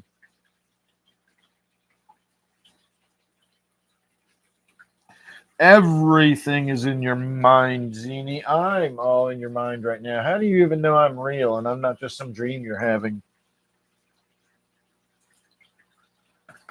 Or how do you know when you wake up in the morning that's not when you're actually drifting off to sleep and entering the dream world? Ever think about that? Smoke enough weed and you will. You think about all kind of dumb shit like that if you smoke enough weed. All right, let me do some more weed here. They're going to do another hit of my vape stuff. I suppose I ought to be winding down. It is almost 11 o'clock. I did better than I thought I was going to do tonight. And I'm still, knocking on wood, not in a whole lot of pain. Again, I can feel it back there. If I did something irresponsible, I would probably start hurting again. But at the moment, I'm feeling all right.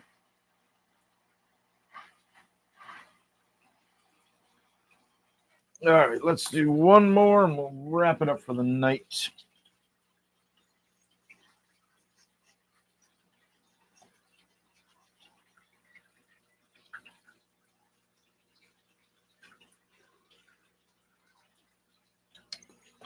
Yep, I can definitely tell that's overcooked, damn it.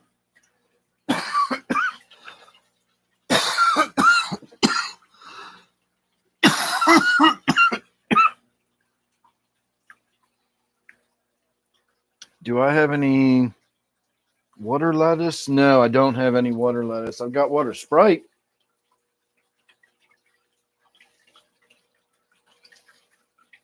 Ah, it's so bright.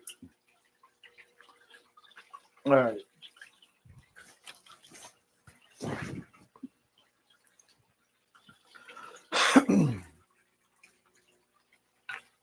Another swig of my iced tea.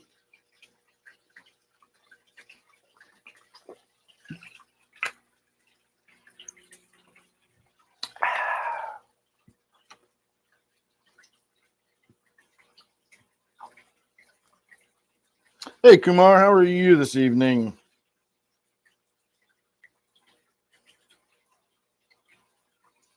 That is true-ish. Some species of ants will do that, but other species of ants, I believe, will actually hunt the aphids. I'm not sure about that, though. But not all species of ants will farm the aphids.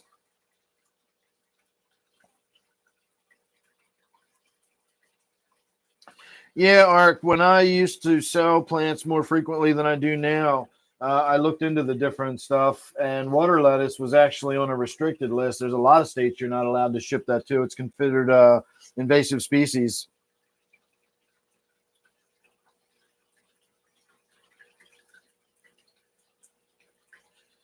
Do I ever feel like I respawn and I'm living my life over again? No, but I've had deja vu experiences. I never understood what that was until I got older and understood what deja vu was. I always thought I was completely unique in that I had those weird experiences that I really felt like I'd done this before. Like I remember doing this, and again, it's just deja vu. Everybody goes through those weird little moments. But I used to think like I could see the future or some shit. Like I don't know what I thought, but it was just some weird shit. Because I was like having these moments where like I've definitely done this before. I've definitely lived through this experience before. But again, that's just deja vu. Everybody goes through that. Oh, see there, you're talking about deja vu plus. Oh, you get the extra deja vu.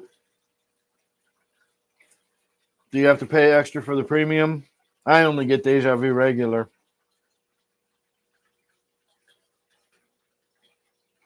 Oh, special guest. Nice.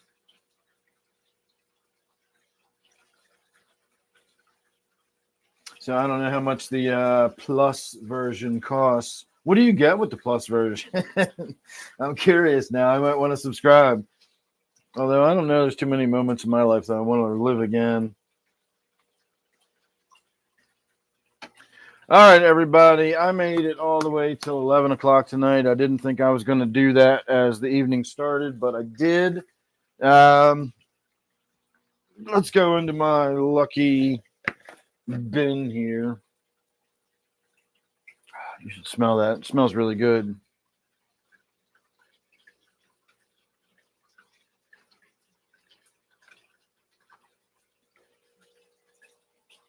That's a pretty good looking chunky little bud.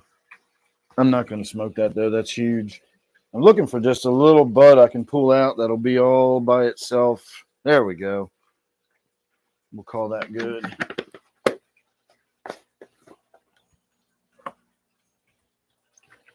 Get 2 bong hits and then we'll call it a night.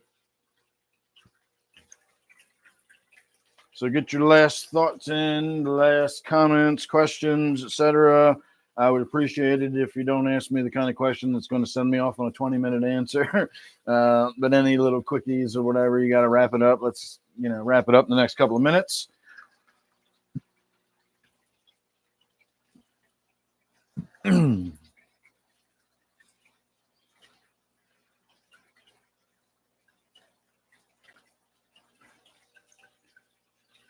Never heard what? Oh, you never had it. You never had deja vu. I had it. See, that's the thing with me and my deja vu is I had it a lot when I was a kid and not so much as I got older. So when you're 7 and you're experiencing deja vu, you've never heard the term deja vu before. And even if you did and heard some adult saying that, you know what the fuck it means. All I knew is that I was like reliving shit that I'd done before. I used to try to explain it to people, and I did have a few adults say, "Oh yeah, that's deja vu," and I'm like, "No, it's not deja vu. I don't know what you're talking about, but this is some crazy shit where like I did it before. I saw it in advance or something, and like while it was happening, I like knew what was going to happen next because it was all happening." This has to do largely with what I was talking about before. We're going to go off on a way deep dive, people that you're probably not expecting. But this has to do with what me and Zini were talking about before, with the difference between free will and like what your consciousness is versus your brain doing functions and whatnot. Your brain's busy figuring shit out before it like feeds it into you. So you've already been experiencing it while your brain's telling you you're experiencing it. And so it's you haven't experienced it before. You're just thinking about it the way your brain's feeding it to you, as though the thing that's happening now is something that's already happened before. And it's weird. It's a weird phenomenon, but it really is super common. A lot of people have it, but I get less and less as I got older. So I don't know. Maybe you'll get it more and more as you get older. It'd be like a Benjamin Buttons of deja vu.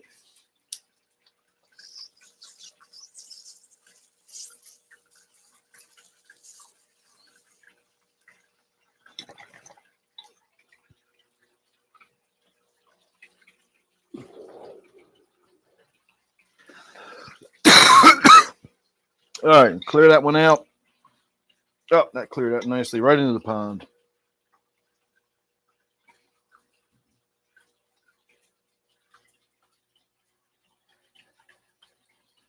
Weed muffins. Mmm. I would have to decarboxylate that weed before I ate it live. It wouldn't do a whole lot to me if I ate it the way it is.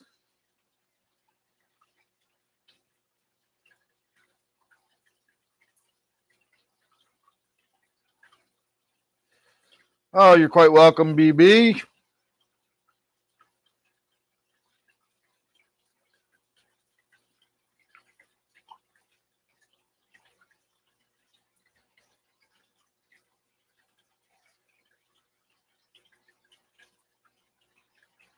Yeah, that's how everybody gets it. A weed meatloaf. Make one of them horrible like ambrosia salads of like the Cool Whip and the Jello and whatnot, and whip it up with some weed in there. It'd be awesome.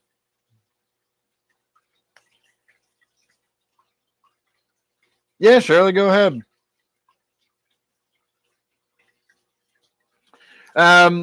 For anybody that is still watching and not bothering to read the chat part or whatever, Shirley again is doing her usual or semi-usual live stream Saturday night. It'll be 5 p.m. normal people time here on the East Coast. I believe it will be 2 p.m. On Shirley's time. Are you doing it at 2 p.m.? Well, she's putting a link in the comments, so if you're interested in checking out Shirley's live stream, you can check out her channel. Check out the link she's posting right now in the comment section, or in the chat rather, or just whatever. You can find it tomorrow when she goes live.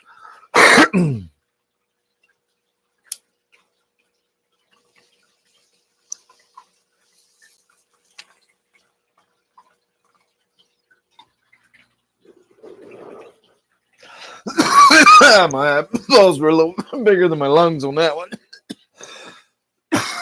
We're going to put this thing away before it hurts somebody. Like me. All right, everybody. We are done with that for not necessarily the night, but at least for the live stream. I am the best, Shirley.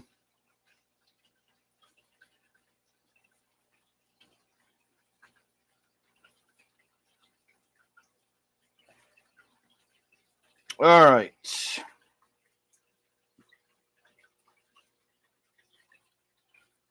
I'm going to say goodnight on that note. It seems that, excuse me, I don't know where that came from.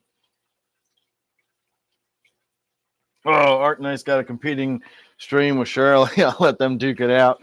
Anyway, thanks for watching, everybody. I hope you all had a good time tonight. I know I did much better than I expected. Like I said, I was expecting to be in pain tonight, but I was not. That's always a bonus. So maybe Sunday night we'll get some work done or something like that. I don't know. Anyway, thanks for watching, everybody, and I will see you on the next one. Good night.